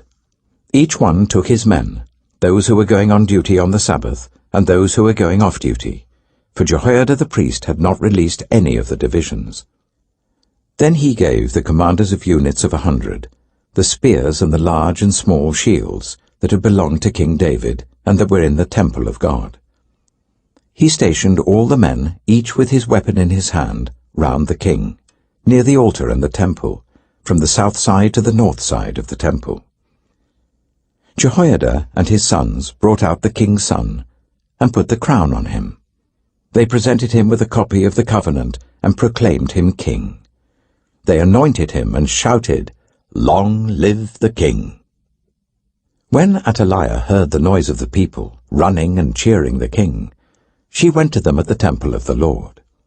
She looked, and there was the king, standing by his pillar at the entrance. The officers and the trumpeters were beside the king, and all the people of the land were rejoicing and blowing trumpets, and musicians with their instruments were leading the praises. Then Athaliah tore her robes and shouted, "Treason! Treason!" Jehoiada the priest sent out the commanders of units of 100, who were in charge of the troops, and said to them, "Bring her out between the ranks, and put to the sword anyone who follows her." For the priest had said, "Do not put her to death at the temple of the Lord." So they seized her as she reached the entrance of the horse gate on the palace grounds, and there they put her to death. Jehoiada then made a covenant that he, the people and the king, would be the Lord's people. All the people went to the temple of Baal and tore it down. They smashed the altars and idols and killed Mattan the priest of Baal in front of the altars. Then Jehoiada placed the oversight of the temple of the Lord in the hands of the Levitical priests to whom David had made assignments in the temple, to present the burnt offerings of the Lord as written in the law of Moses, with rejoicing and singing as David had ordered. He also stationed gatekeepers at the gates of the Lord's temple, so that no one who was in any way unclean might enter. He took with him the commanders of hundreds, the nobles, the rulers of the people, and all the people of the land, and brought the king down from the temple of the Lord. They went into the palace through the upper gate, and seated the king on the royal throne. All the people of the land rejoiced, and the city was calm, because Athaliah had been slain with the sword. 2 Chronicles chapter 24. Joash was 7 years old when he became king, and he reigned in Jerusalem for 40 years. His mother's name was Zibiah. She was from Beersheba. Joash did what was right in the eyes of the Lord all the years of Jehoiada the priest. Jehoiada chose 2 wives for him, and he had sons and daughters. Sometime later, Joash decided to restore the temple of the Lord. He called together the priests and Levites and said to them, "Go to the towns of Judah and collect the money due annually from all Israel to repair the temple of your God. Do it now." But the Levites did not act at once. Therefore the king summoned Jehoiada the chief priest and said to him, "Why haven't you required the Levites to bring in from Judah and Jerusalem the tax imposed by Moses, the servant of the Lord, and by the assembly of Israel for the tent of the covenant law?" Now the sons of that wicked woman Athaliah had broken into the temple of God and had used even its sacred objects for the Baals. At the king's command, a chest was made and placed outside, at the gate of the temple of the Lord. A proclamation was then issued in Judah and Jerusalem that they should bring to the Lord the tax that Moses, the servant of God, had required of Israel in the wilderness. All the officials and all the people brought their contributions gladly, dropping them into the chest until it was full. Whenever the chest was brought in by the Levites to the king's officials, and they saw that there was a large amount of money, the royal secretary and the officer of the chief priest would come and empty the chest and carry it back to its place. They did this regularly and collected a great amount of money. The king and Jehoiada gave it to those who carried out the work required for the temple of the Lord. They hired masons and carpenters to restore the Lord's temple, and also workers in iron and bronze to repair the temple. The men in charge of the work were diligent, and the repairs progressed under them. They rebuilt the temple of God according to its original design and reinforced it.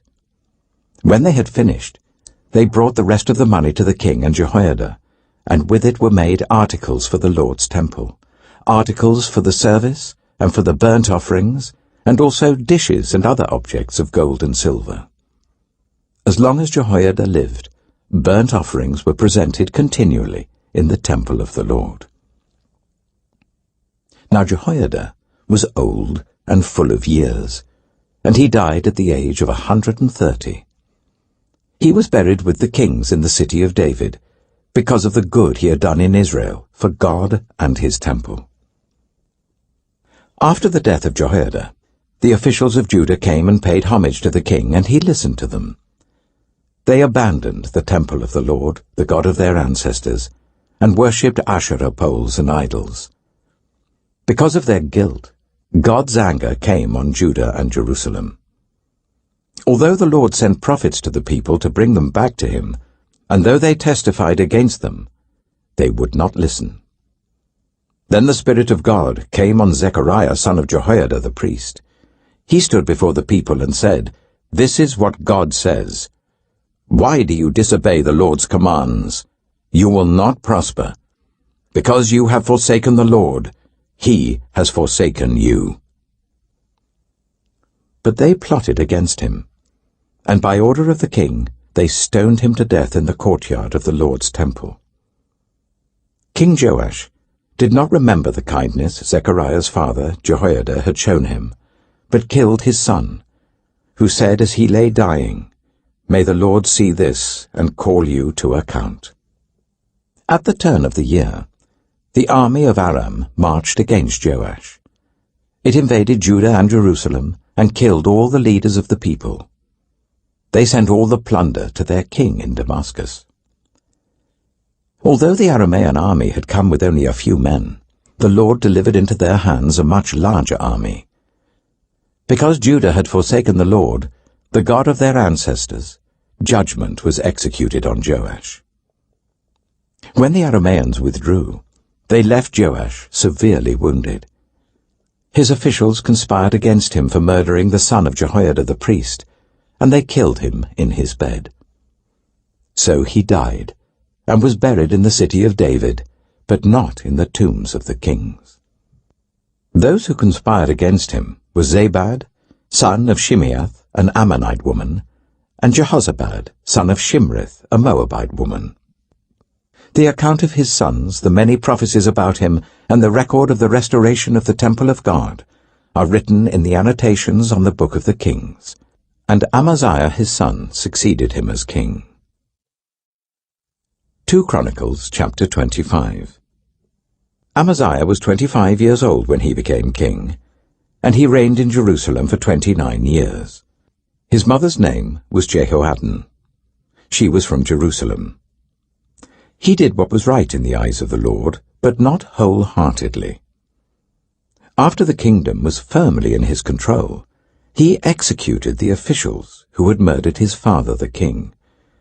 Yet he did not put their children to death, but acted in accordance with what is written in the law in the book of Moses, where the Lord commanded, "Parents shall not be put to death for their children, nor children be put to death for their parents. Each will die for their own sin." Amaziah called the people of Judah together, and assigned them according to their families to commanders of thousands and commanders of hundreds for all Judah and Benjamin. He then mustered those 20 years old or more, and found that there were 300,000 men fit for military service, able to handle the spear and shield. He also hired 100,000 fighting men from Israel for 100 talents of silver. But a man of God came to him and said, "Your Majesty, these troops from Israel must not march with you, for the Lord is not with Israel, not with any of the people of Ephraim. Even if you go and fight courageously in battle, God will overthrow you before the enemy, for God has the power to help or to overthrow." Amaziah asked the man of God, "But what about the 100 talents I paid for these Israelite troops?" The man of God replied, "The Lord can give you much more than that." So Amaziah dismissed the troops who had come to him from Ephraim and sent them home. They were furious with Judah and left for home in a great rage. Amaziah then marshaled his strength and led his army to the valley of Salt, where he killed 10,000 men of Seir. The army of Judah also captured 10,000 men alive, took them to the top of a cliff, and threw them down, so that all were dashed to pieces.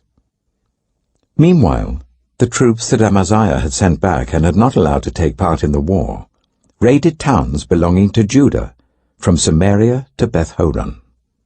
They killed 3,000 people and carried off great quantities of plunder. When Amaziah returned from slaughtering the Edomites, he brought back the gods of the people of Seir. He set them up as his own gods, bowed down to them and burned sacrifices to them. The anger of the Lord burned against Amaziah, and he sent a prophet to him who said, "Why do you consult this people's gods, who could not save their own people from your hand?" While he was still speaking, the king said to him, "Have we appointed you an adviser to the king? Stop! Why be struck down?" So the prophet stopped but said, "I know that God has determined to destroy you, because you have done this and have not listened to my counsel." After Amaziah, king of Judah, consulted his advisers, he sent this challenge to Jehoash, son of Jehoahaz, the son of Jehu, king of Israel. "Come, let us face each other in battle." But Jehoash, king of Israel, replied to Amaziah, king of Judah, "A thistle in Lebanon sent a message to a cedar in Lebanon. Give your daughter to my son in marriage." Then a wild beast in Lebanon came along and trampled the thistle underfoot. You say to yourself that you have defeated Edom, and now you are arrogant and proud. But stay home. Why ask for trouble, and cause your own downfall and that of Judah also? Amaziah, however, would not listen, for God so worked that he might deliver them into the hands of Jehoash, because they sought the gods of Edom. So Jehoash, king of Israel, attacked. He and Amaziah, king of Judah, faced each other at Beth-shemesh in Judah. Judah was routed by Israel, and every man fled to his home. Jehoash, king of Israel, captured Amaziah, king of Judah, the son of Joash, the son of Ahaziah, at Beth-shemesh. Then Jehoash brought him to Jerusalem, and broke down the wall of Jerusalem from the Ephraim gate to the corner gate, a section about 400 cubits long. He took all the gold and silver, and all the articles found in the temple of God that had been in the care of Obed-Edom, together with the palace treasures and the hostages, and returned to Samaria. Amaziah, son of Joash, king of Judah, lived for 15 years after the death of Jehoash, son of Jehoahaz, king of Israel. As for the other events of Amaziah's reign, from beginning to end, are they not written in the book of the kings of Judah and Israel? From the time that Amaziah turned away from following the Lord, they conspired against him in Jerusalem, and he fled to Lachish. But they sent men after him to Lachish, and killed him there. He was brought back by horse, and was buried with his ancestors in the city of Judah. 2 Chronicles, chapter 26. Then all the people of Judah took Uzziah, who was 16 years old, and made him king in place of his father Amaziah. He was the one who rebuilt Elath, and restored it to Judah after Amaziah rested with his ancestors. Uzziah was 16 years old when he became king, and he reigned in Jerusalem for 52 years. His mother's name was Jecholiah. She was from Jerusalem. He did what was right in the eyes of the Lord, just as his father Amaziah had done.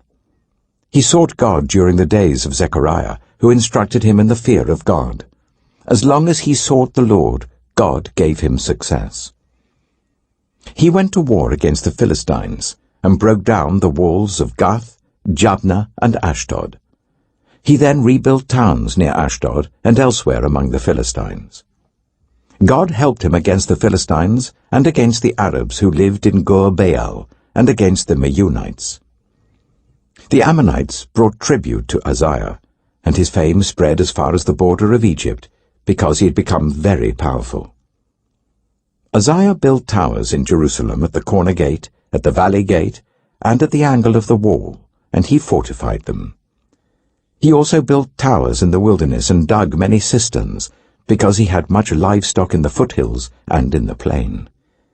He had people working his fields and vineyards in the hills and in the fertile lands, for he loved the soil.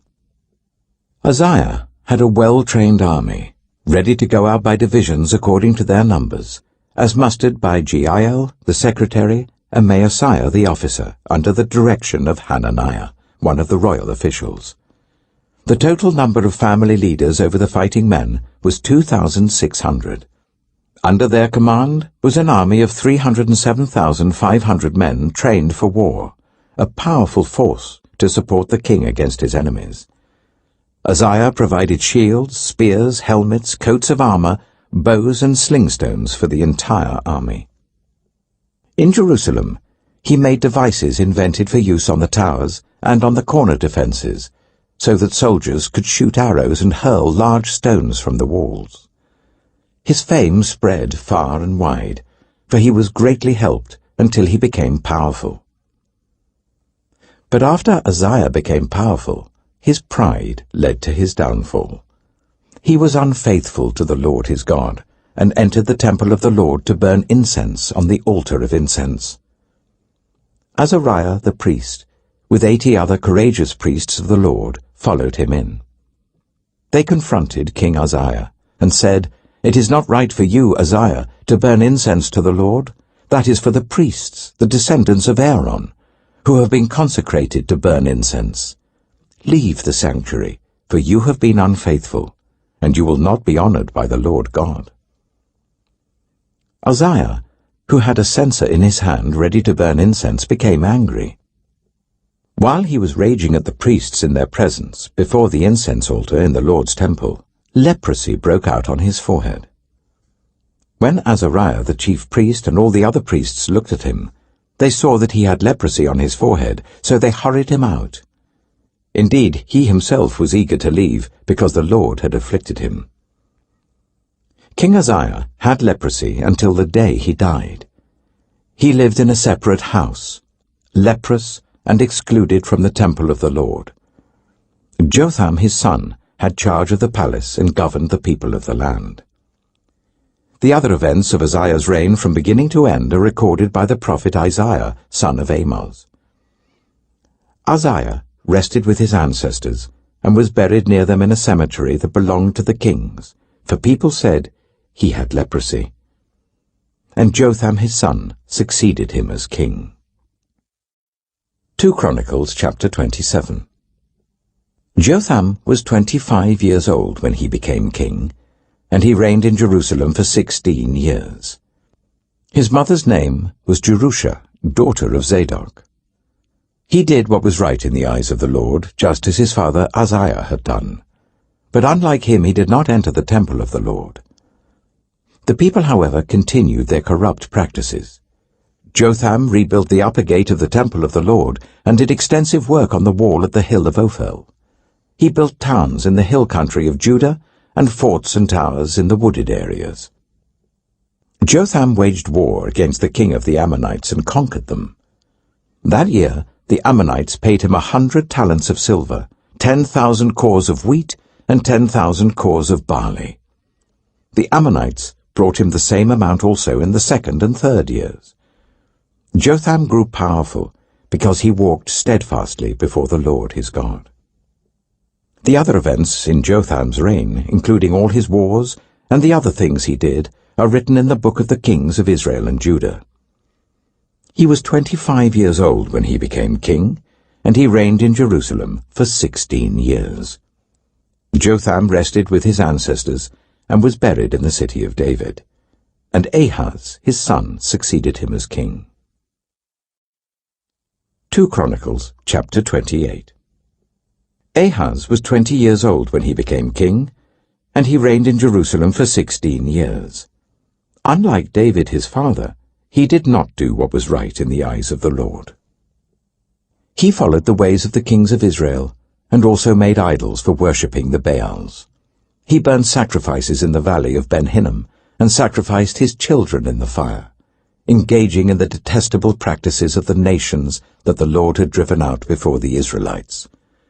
He offered sacrifices and burned incense at the high places, on the hilltops, and under every spreading tree. Therefore the Lord his God delivered him into the hands of the king of Aram. The Arameans defeated him and took many of his people as prisoners and brought them to Damascus.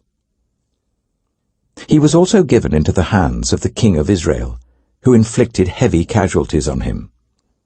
In one day, Pekah, son of Remaliah, killed 120,000 soldiers in Judah, because Judah had forsaken the Lord, the God of their ancestors. Zichri, an Ephraimite warrior, killed Maaseiah, the king's son, Azrikam, the officer in charge of the palace, and Elkanah, second to the king. The men of Israel took captive from their fellow Israelites, who were from Judah, 200,000 wives, sons, and daughters. They also took a great deal of plunder which they carried back to Samaria. But a prophet of the Lord named Oded was there, and he went out to meet the army when it returned to Samaria. He said to them, "Because the Lord, the God of your ancestors, was angry with Judah, he gave them into your hand. But you have slaughtered them in a rage that reaches to heaven. And now you intend to make the men and women of Judah and Jerusalem your slaves. But aren't you also guilty of sins against the Lord your God? Now listen to me. Send back your fellow Israelites that you have taken as prisoners, for the Lord's fierce anger rests on you." Then some of the leaders in Ephraim, Azariah, son of Jehohanan, Berechiah, son of Meshillemoth, Jehizkiah, son of Shallum, and Amasa, son of Hadlai, confronted those who were arriving from the war. "You must not bring those prisoners here," they said, "or we will be guilty before the Lord. Do you intend to add to our sin and guilt? For our guilt is already great, and his fierce anger rests on Israel." So the soldiers gave up the prisoners and plunder in the presence of the officials and all the assembly. The men designated by name took the prisoners, and from the plunder they clothed all who were naked. They provided them with clothes and sandals, food and drink, and healing balm. All those who were weak they put on donkeys. So they took them back to their fellow Israelites at Jericho, the city of palms, and returned to Samaria. At that time, King Ahaz sent to the kings of Assyria for help. The Edomites had again come and attacked Judah and carried away prisoners, while the Philistines had raided towns in the foothills and in the Negev of Judah. They captured and occupied Beth-Shemesh, Ajalon, and Gederoth, as well as Soko, Timnah, and Gimzo, with their surrounding villages. The Lord had humbled Judah because of Ahaz king of Israel, for he had promoted wickedness in Judah and had been most unfaithful to the Lord. Tiglath-Pileser, king of Assyria, came to him, but gave him trouble instead of help. Ahaz took some of the things from the temple of the Lord, and from the royal palace, and from the officials, and presented them to the king of Assyria, but that did not help him. In his time of trouble, King Ahaz became even more unfaithful to the Lord. He offered sacrifices to the gods of Damascus who had defeated him, for he thought, "Since the gods of the kings of Aram have helped them, I will sacrifice to them so that they will help me." But they were his downfall, and the downfall of all Israel. Ahaz gathered together the furnishings from the temple of God and cut them in pieces. He shut the door of the Lord's temple and set up altars at every street corner in Jerusalem.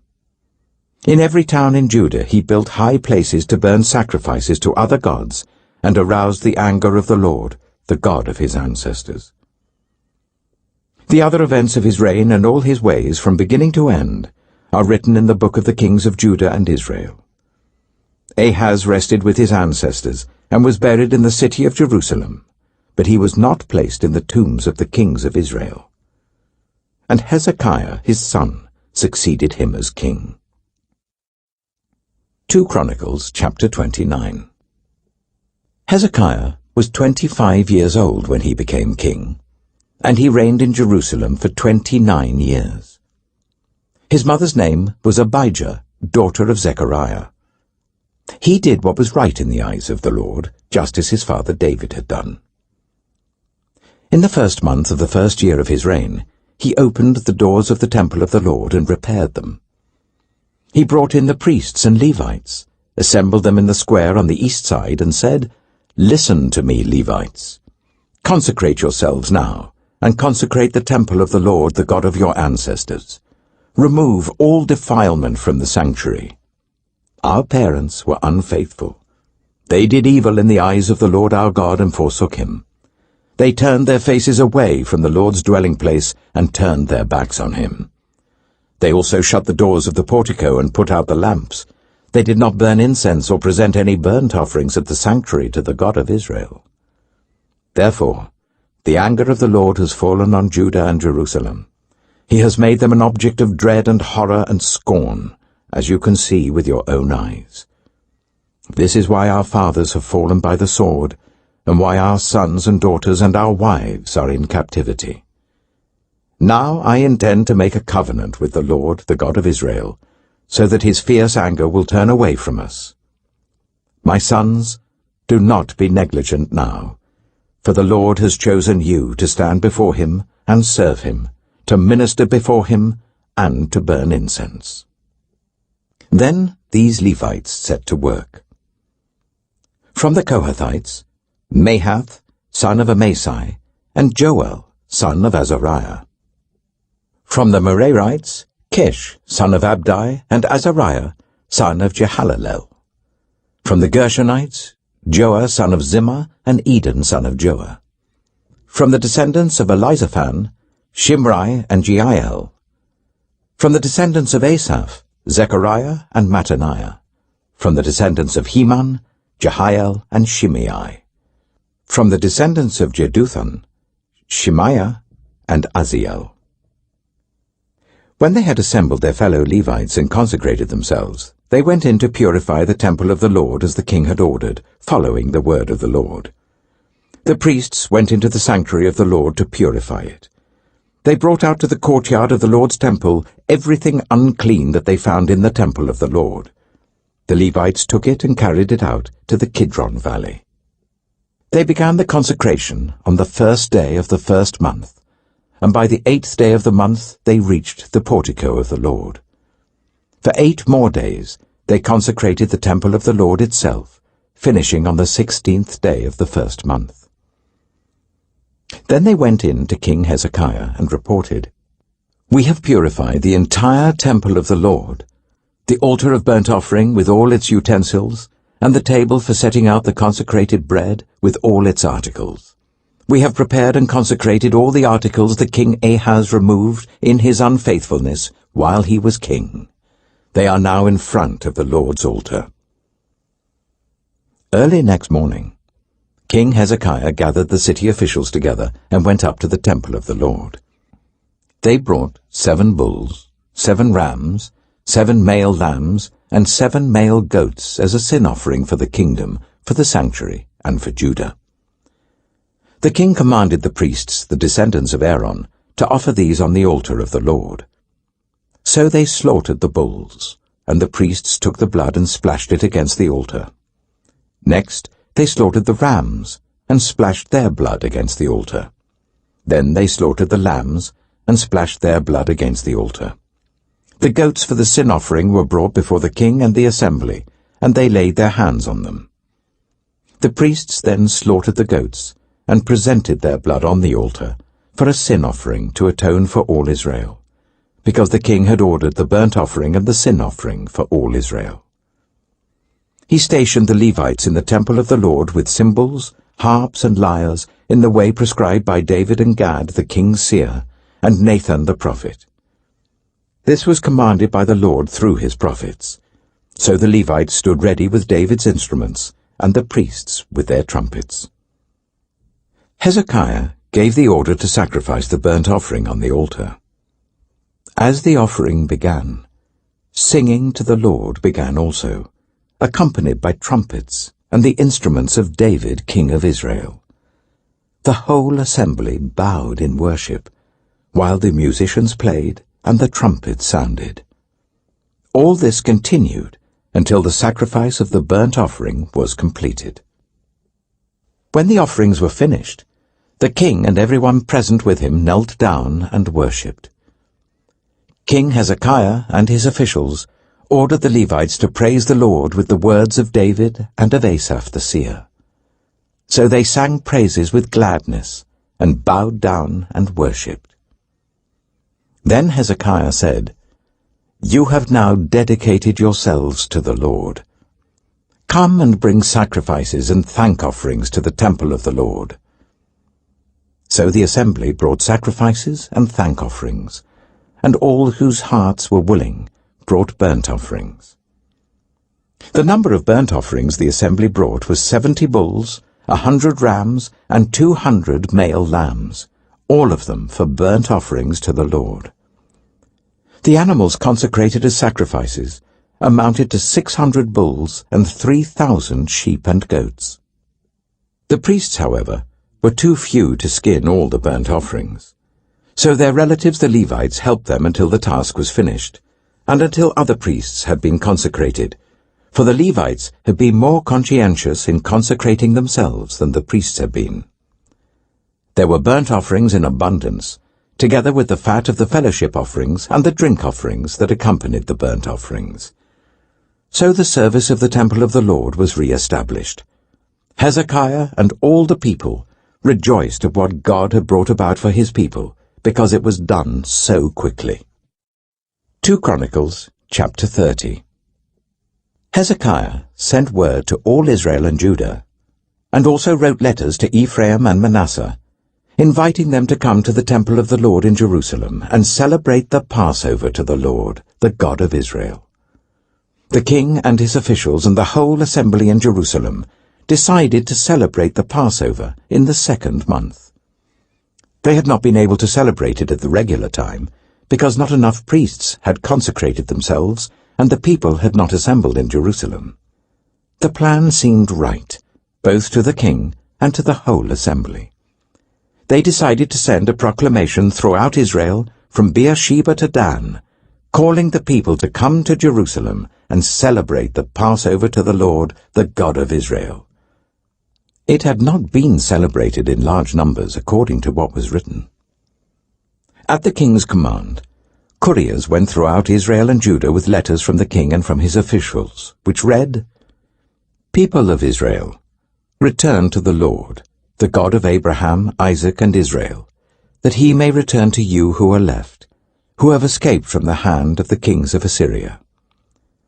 Do not be like your parents and your fellow Israelites, who were unfaithful to the Lord, the God of their ancestors, so that he made them an object of horror, as you see. Do not be stiff-necked as your ancestors were.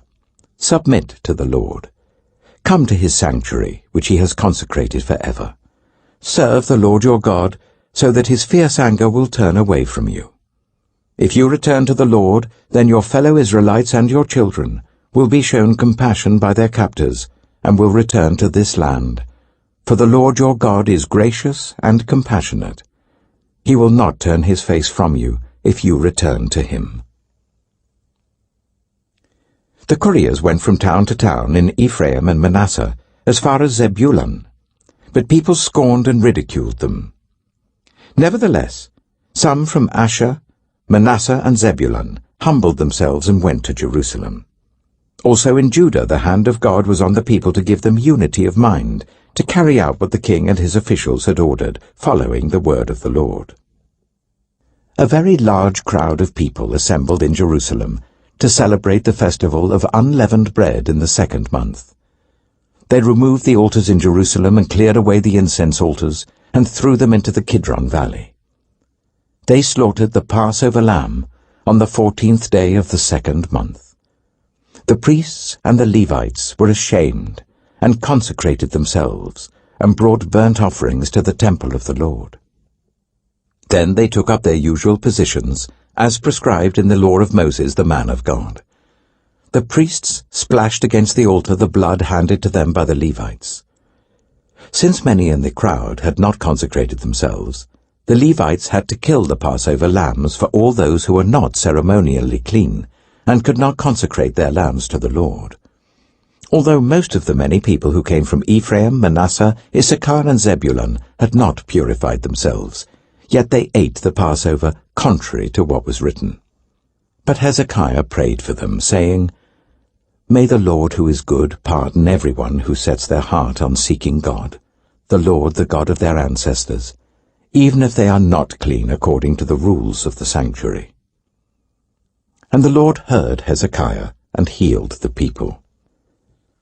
The Israelites, who were present in Jerusalem, celebrated the festival of unleavened bread for 7 days with great rejoicing, while the Levites and priests praised the Lord every day with resounding instruments dedicated to the Lord.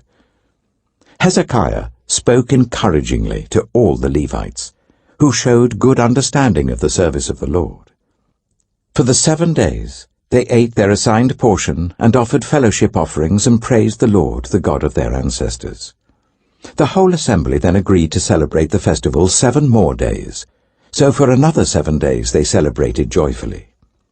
Hezekiah, king of Judah, provided 1,000 bulls and 7,000 sheep and goats for the assembly, and the officials provided them with 1,000 bulls and 10,000 sheep and goats. A great number of priests consecrated themselves. The entire assembly of Judah rejoiced, along with the priests and Levites, and all who had assembled from Israel, including the foreigners who had come from Israel and also those who resided in Judah. There was great joy in Jerusalem, for since the days of Solomon son of David, king of Israel, there had been nothing like this in Jerusalem. The priests and the Levites stood to bless the people, and God heard them, for their prayer reached heaven, his holy dwelling place. 2 Chronicles chapter 31. When all this had ended, the Israelites who were there went to the towns of Judah, smashed the sacred stones and cut down the Asherah poles. They destroyed the high places and the altars throughout Judah and Benjamin, and in Ephraim and Manasseh. After they had destroyed them all, the Israelites returned to their own towns and to their own property. Hezekiah assigned the priests and Levites to divisions, each of them according to their duties as priests or Levites, to offer burnt offerings and fellowship offerings, to minister, to give thanks and to sing praises at the gates of the Lord's dwelling. The king contributed from his own possessions for the morning and evening burnt offerings, and for the burnt offerings on the Sabbaths, at the new moons, and at the appointed festivals, as written in the law of the Lord. He ordered the people living in Jerusalem to give the portion due to the priests and Levites, so that they could devote themselves to the law of the Lord. As soon as the order went out, the Israelites generously gave the first fruits of their grain, new wine, olive oil and honey, and all that the fields produced. They brought a great amount, a tithe of everything. The people of Israel and Judah who lived in the towns of Judah also brought a tithe of their herds and flocks, and a tithe of the holy things dedicated to the Lord their God, and they piled them in heaps. They began doing this in the 3rd month, and finished in the 7th month. When Hezekiah and his officials came and saw the heaps, they praised the Lord and blessed his people Israel. Hezekiah asked the priests and Levites about the heaps, and Azariah the chief priest, from the family of Zadok, answered, "Since the people began to bring their contributions to the temple of the Lord, we have had enough to eat and plenty to spare, because the Lord has blessed his people, and this great amount is left over." Hezekiah gave orders to prepare storerooms in the temple of the Lord, and this was done. Then they faithfully brought in the contributions, tithes, and dedicated gifts. Conaniah, a Levite, was the overseer in charge of these things, and his brother Shimei was next in rank. Jehiel, Azaziah, Nahath, Asahel, Jerimoth, Jozabad, Eliel, Ishmachiah, Mahath, and Benaiah were assistants of Conaniah and Shimei his brother. All these served by appointment of King Hezekiah and Azariah, the official in charge of the temple of God. Korah, son of Imnah the Levite, keeper of the east gate, was in charge of the free will offerings given to God, distributing the contributions made to the Lord and also the consecrated gifts. Eden, Meniamin, Jeshua, Shemaiah, Amariah, and Shechaniah assisted him faithfully in the towns of the priests, distributing to their fellow priests according to their divisions, old and young alike. In addition, they distributed to the males 3 years old or more, whose names were in the genealogical records, all who would enter the temple of the Lord to perform the daily duties of their various tasks according to their responsibilities and their divisions. And they distributed to the priests enrolled by their families in the genealogical records, and likewise to the Levites 20 years old or more, according to their responsibilities and their divisions. They included all the little ones, the wives, and the sons and daughters of the whole community listed in these genealogical records, for they were faithful in consecrating themselves. As for the priests, the descendants of Aaron, who lived on the farmlands around their towns or in any other towns, men were designated by name to distribute portions to every male among them, and to all who were recorded in the genealogies of the Levites. This is what Hezekiah did throughout Judah, doing what was good and right and faithful before the Lord his God. In everything that he undertook in the service of God's temple, and in obedience to the law and the commands, he sought his God and worked wholeheartedly, and so he prospered. 2 Chronicles chapter 32. After all that Hezekiah had so faithfully done, Sennacherib, king of Assyria, came and invaded Judah. He laid siege to the fortified cities, thinking to conquer them for himself. When Hezekiah saw that Sennacherib had come, and that he intended to wage war against Jerusalem, he consulted with his officials and military staff about blocking off the water from the springs outside the city, and they helped him. They gathered a large group of people who blocked all the springs and the stream that flowed through the land. "Why should the kings of Assyria come and find plenty of water?" they said. Then he worked hard, repairing all the broken sections of the wall and building towers on it. He built another wall outside that one and reinforced the terraces of the city of David. He also made large numbers of weapons and shields. He appointed military officers over the people and assembled them before him in the square at the city gate and encouraged them with these words, "Be strong and courageous.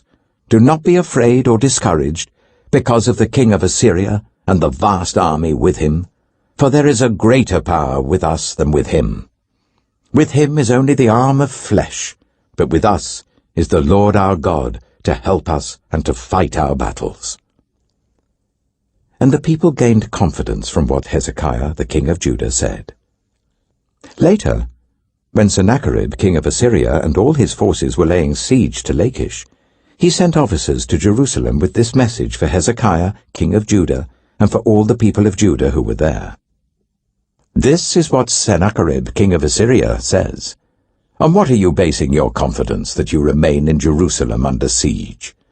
When Hezekiah says, 'The Lord our God will save us from the hand of the king of Assyria,' he is misleading you to let you die of hunger and thirst. Did not Hezekiah himself remove this God's high places and altars, saying to Judah and Jerusalem, 'You must worship before one altar and burn sacrifices on it'?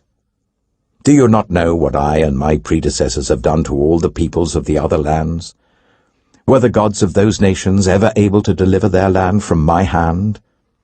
Who of all the gods of these nations that my predecessors destroyed has been able to save his people from me? How then can your God deliver you from my hand. Now do not let Hezekiah deceive you and mislead you like this. Do not believe him, for no God of any nation or kingdom has been able to deliver his people from my hand or the hand of my predecessors. How much less will your God deliver you from my hand? Sennacherib's officers spoke further against the Lord God and against his servant Hezekiah. The king also wrote letters ridiculing the Lord, the God of Israel, and saying this against him: Just as the gods of the peoples of the other lands did not rescue their people from my hand, so the God of Hezekiah will not rescue his people from my hand. Then they called out in Hebrew to the people of Jerusalem who were on the wall, to terrify them and make them afraid in order to capture the city. They spoke about the God of Jerusalem as they did about the gods of the other peoples of the world, the work of human hands. King Hezekiah and the prophet Isaiah, son of Amoz, cried out in prayer to heaven about this. And the Lord sent an angel who annihilated all the fighting men and the commanders and officers in the camp of the Assyrian king. So he withdrew to his own land in disgrace. And when he went into the temple of his God, some of his sons, his own flesh and blood, cut him down with the sword.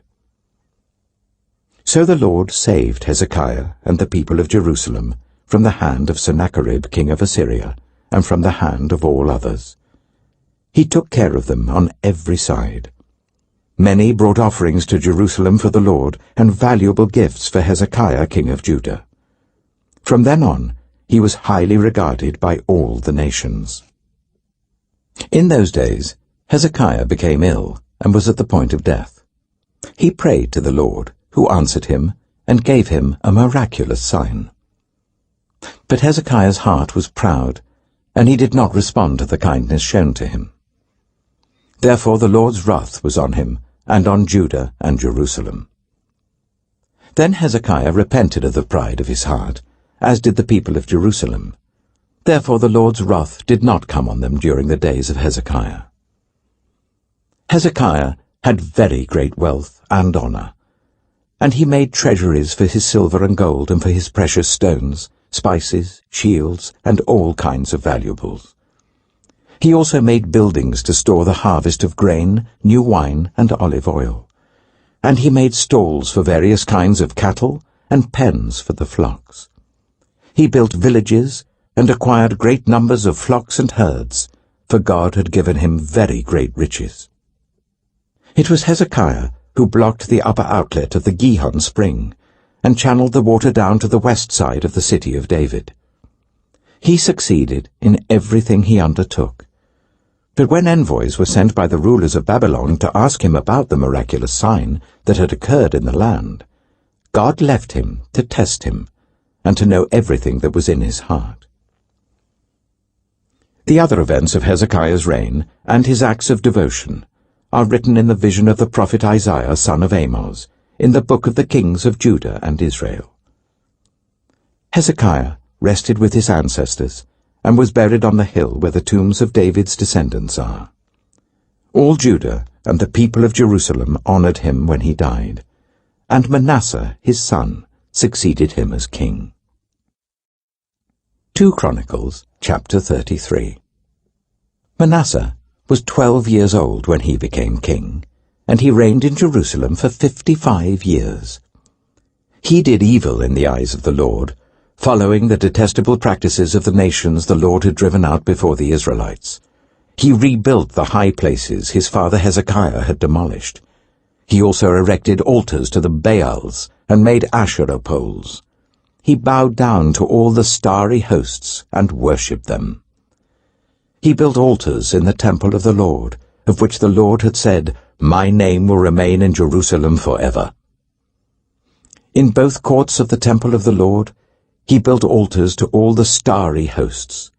He sacrificed his children in the fire in the valley of Ben Hinnom, practiced divination and witchcraft, sought omens, and consulted mediums and spiritists. He did much evil in the eyes of the Lord, arousing his anger. He took the image he had made and put it in God's temple, of which God had said to David and to his son Solomon, in this temple and in Jerusalem, which I have chosen out of all the tribes of Israel, I will put my name forever. I will not again make the feet of the Israelites leave the land I assigned to your ancestors, if only they will be careful to do everything that I commanded them concerning all the laws, decrees, and regulations given through Moses. But Manasseh led Judah and the people of Jerusalem astray, so that they did more evil than the nations the Lord had destroyed before the Israelites. The Lord spoke to Manasseh and his people, but they paid no attention. So the Lord brought against them the army commanders of the king of Assyria, who took Manasseh prisoner, put a hook in his nose, bound him with bronze shackles, and took him to Babylon. In his distress, he sought the favor of the Lord his God, and humbled himself greatly before the God of his ancestors. And when he prayed to him, the Lord was moved by his entreaty, and listened to his plea. So he brought him back to Jerusalem and to his kingdom. Then Manasseh knew that the Lord is God. Afterwards, he rebuilt the outer wall of the city of David, west of the Gihon spring in the valley, as far as the entrance of the fish gate and encircling the hill of Ophel. He also made it much higher. He stationed military commanders in all the fortified cities in Judah. He got rid of the foreign gods, and removed the image from the temple of the Lord, as well as all the altars he had built on the temple hill and in Jerusalem. And he threw them out of the city. Then he restored the altar of the Lord, and sacrificed fellowship offerings and thank offerings on it, and told Judah to serve the Lord, the God of Israel. The people, however, continued to sacrifice at the high places, but only to the Lord their God. The other events of Manasseh's reign, including his prayer to his God and the words the seers spoke to him in the name of the Lord, the God of Israel, are written in the annals of the kings of Israel. His prayer, and how God was moved by his entreaty, as well as all his sins and unfaithfulness, and the sites where he built high places and set up Asherah poles and idols before he humbled himself, all these are written in the records of the seers. Manasseh rested with his ancestors and was buried in his palace, and Amon his son succeeded him as king. Amon was 22 years old when he became king, and he reigned in Jerusalem for 2 years. He did evil in the eyes of the Lord, as his father Manasseh had done. Amon worshipped and offered sacrifices to all the idols Manasseh had made. But unlike his father Manasseh, he did not humble himself before the Lord. Amon increased his guilt. Amon's officials conspired against him and assassinated him in his palace. Then the people of the land killed all who had plotted against King Amon, and they made Josiah his son king in his place. 2 Chronicles chapter 34. Josiah was 8 years old when he became king, and he reigned in Jerusalem for 31 years. He did what was right in the eyes of the Lord, and followed the ways of his father David, not turning aside to the right or to the left. In the 8th year of his reign, while he was still young, he began to seek the God of his father David. In his 12th year, he began to purge Judah and Jerusalem of high places, Asherah poles, and idols. Under his direction, the altars of the Baals were torn down. He cut to pieces the incense altars that were above them, and smashed the Asherah poles and the idols. These he broke to pieces, and scattered over the graves of those who had sacrificed to them. He burned the bones of the priests on their altars, and so he purged Judah and Jerusalem. In the towns of Manasseh, Ephraim, and Simeon, as far as Naphtali, and in the ruins around them, he tore down the altars and the Asherah poles, and crushed the idols to powder, and cut to pieces all the incense altars throughout Israel. Then he went back to Jerusalem. In the 18th year of Josiah's reign, to purify the land and the temple, he sent Shaphan, son of Azaliah, and Maaseiah, the ruler of the city, with Joah, son of Joahaz, the recorder, to repair the temple of the Lord his God.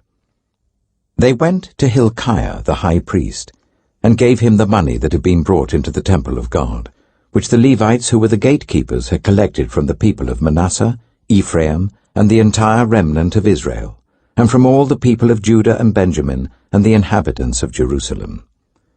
Then they entrusted it to the men appointed to supervise the work on the Lord's temple. These men paid the workers who repaired and restored the temple.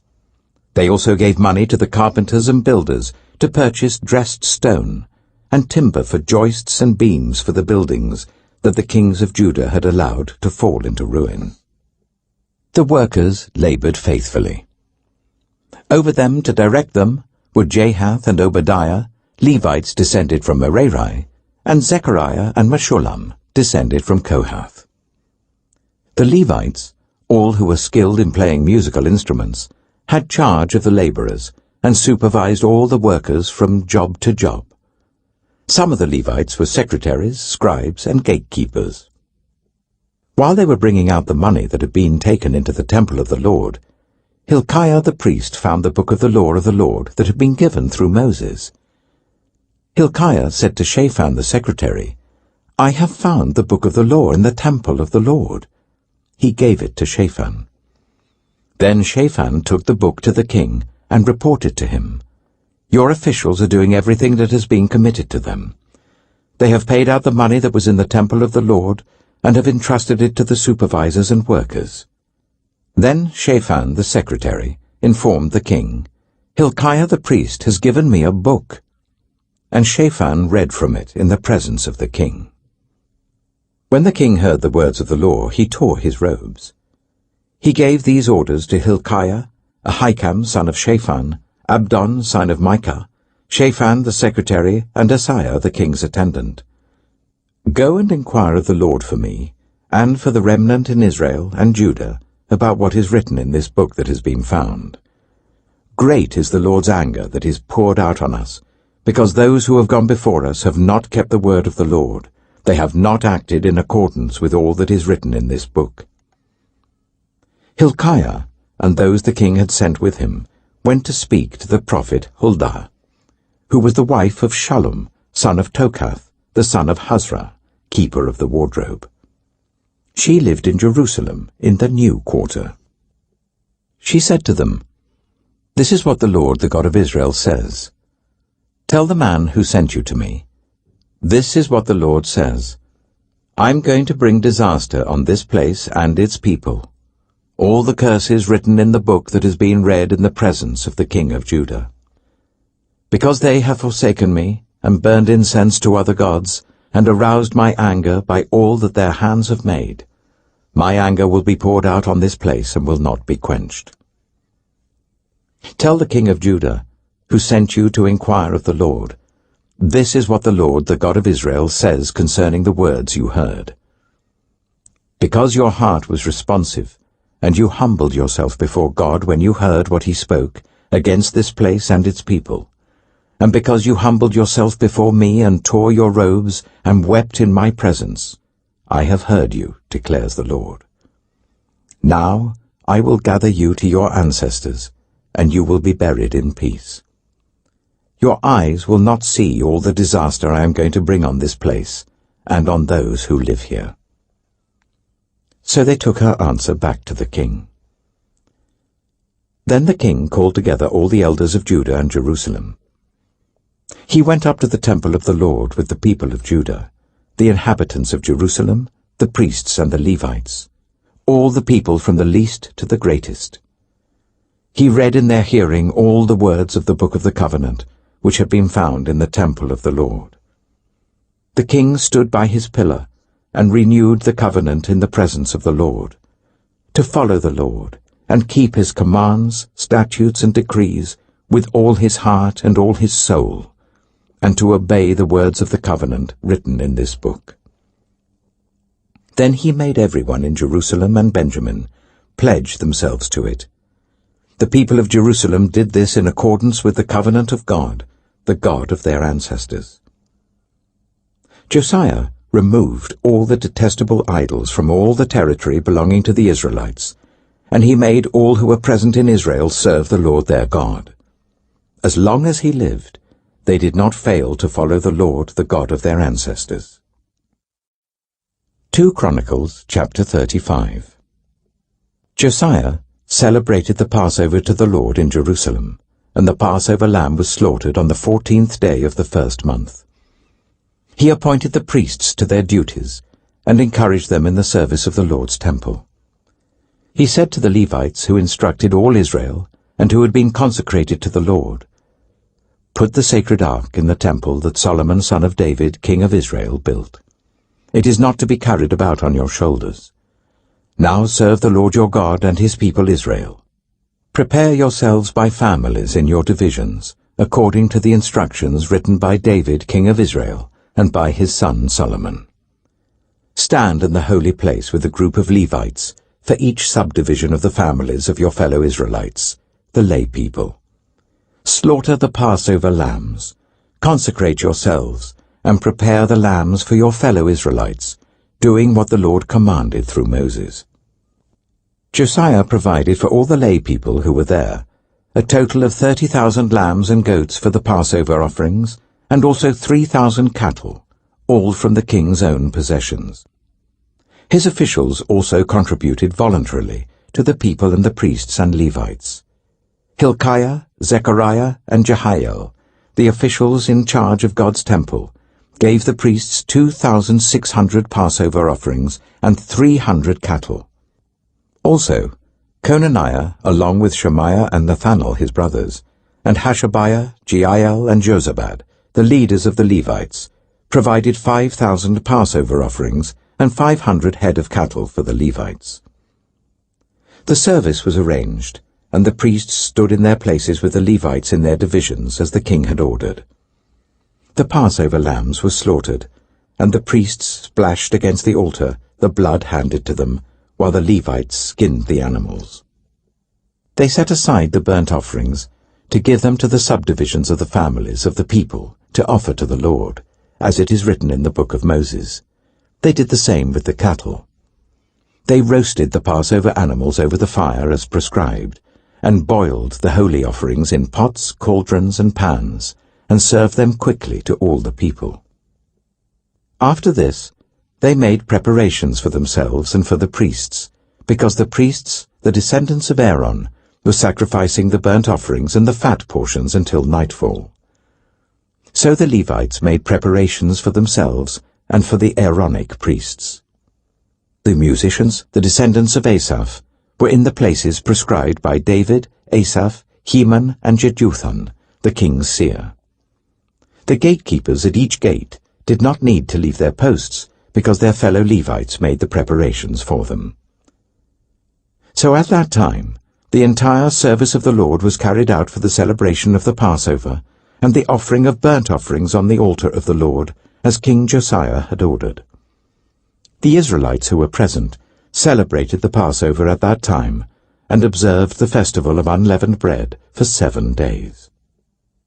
The Passover had not been observed like this in Israel since the days of the prophet Samuel, and none of the kings of Israel had ever celebrated such a Passover as did Josiah, with the priests, the Levites, and all Judah and Israel, who were there with the people of Jerusalem. This Passover was celebrated in the 18th year of Josiah's reign. After all this, when Josiah had set the temple in order, Necho, king of Egypt, went up to fight at Carchemish on the Euphrates, and Josiah marched out to meet him in battle. But Necho sent messengers to him, saying, "What quarrel is there, king of Judah, between you and me? It is not you I am attacking at this time, but the house with which I am at war. God has told me to hurry, so stop opposing God who is with me, or he will destroy you." Josiah, however, would not turn away from him, but disguised himself to engage him in battle. He would not listen to what Necho had said at God's command, but went to fight him on the plain of Megiddo. Archers shot King Josiah, and he told his officers, "Take me away, I am badly wounded." So they took him out of his chariot, put him in his other chariot, and brought him to Jerusalem, where he died. He was buried in the tombs of his ancestors, and all Judah and Jerusalem mourned for him. Jeremiah composed laments for Josiah, and to this day all the male and female singers commemorate Josiah in the laments. These became a tradition in Israel, and are written in the Laments. The other events of Josiah's reign, and his acts of devotion in accordance with what is written in the law of the Lord, all the events from beginning to end, are written in the book of the kings of Israel and Judah. 2 Chronicles chapter 36. And the people of the land took Jehoahaz son of Josiah, and made him king in Jerusalem in place of his father. Jehoahaz was 23 years old when he became king, and he reigned in Jerusalem for 3 months. The king of Egypt dethroned him in Jerusalem, and imposed on Judah a levy of 100 talents of silver and a talent of gold. The king of Egypt made Eliakim, a brother of Jehoahaz, king over Judah and Jerusalem, and changed Eliakim's name to Jehoiakim. But Necho took Eliakim's brother Jehoahaz and carried him off to Egypt. Jehoiakim was 25 years old when he became king, and he reigned in Jerusalem for 11 years. He did evil in the eyes of the Lord his God. Nebuchadnezzar, king of Babylon, attacked him, and bound him with bronze shackles to take him to Babylon. Nebuchadnezzar also took to Babylon articles from the temple of the Lord and put them in his temple there. The other events of Jehoiakim's reign, the detestable things he did, and all that was found against him, are written in the book of the kings of Israel and Judah. And Jehoiachin, his son, succeeded him as king. Jehoiachin was 18 years old when he became king, and he reigned in Jerusalem for 3 months and 10 days. He did evil in the eyes of the Lord. In the spring, King Nebuchadnezzar sent for him, and brought him to Babylon, together with articles of value from the temple of the Lord. And he made Jehoiachin's uncle Zedekiah king over Judah and Jerusalem. Zedekiah was 21 years old when he became king, and he reigned in Jerusalem for 11 years. He did evil in the eyes of the Lord his God, and did not humble himself before Jeremiah the prophet, who spoke the word of the Lord. He also rebelled against King Nebuchadnezzar, who had made him take an oath in God's name. He became stiff-necked and hardened his heart, and would not turn to the Lord, the God of Israel. Furthermore, all the leaders of the priests and the people became more and more unfaithful, following all the detestable practices of the nations and defiling the temple of the Lord, which he had consecrated in Jerusalem. The Lord, the God of their ancestors, sent word to them through his messengers again and again, because he had pity on his people and on his dwelling place. But they mocked God's messengers, despised his words, and scoffed at his prophets until the wrath of the Lord was aroused against his people, and there was no remedy. He brought up against them the king of the Babylonians, who killed their young men with the sword in the sanctuary, and did not spare young men or young women, the elderly or the infirm. God gave them all into the hands of Nebuchadnezzar. He carried to Babylon all the articles from the temple of God, both large and small, and the treasures of the Lord's temple and the treasures of the king and his officials. They set fire to God's temple and broke down the wall of Jerusalem. They burned all the palaces and destroyed everything of value there. He carried into exile to Babylon the remnant who escaped from the sword, and they became servants to him and his successors until the kingdom of Persia came to power. The land enjoyed its Sabbath rests. All the time of its desolation it rested, until the 70 years were completed in fulfillment of the word of the Lord spoken by Jeremiah. In the first year of Cyrus, king of Persia, in order to fulfill the word of the Lord spoken by Jeremiah, the Lord moved the heart of Cyrus, king of Persia, to make a proclamation throughout his realm, and also to put it in writing. This is what Cyrus, king of Persia, says: The Lord, the God of heaven, has given me all the kingdoms of the earth, and he has appointed me to build a temple for him at Jerusalem in Judah. Any of his people among you may go up, and may the Lord their God be with them.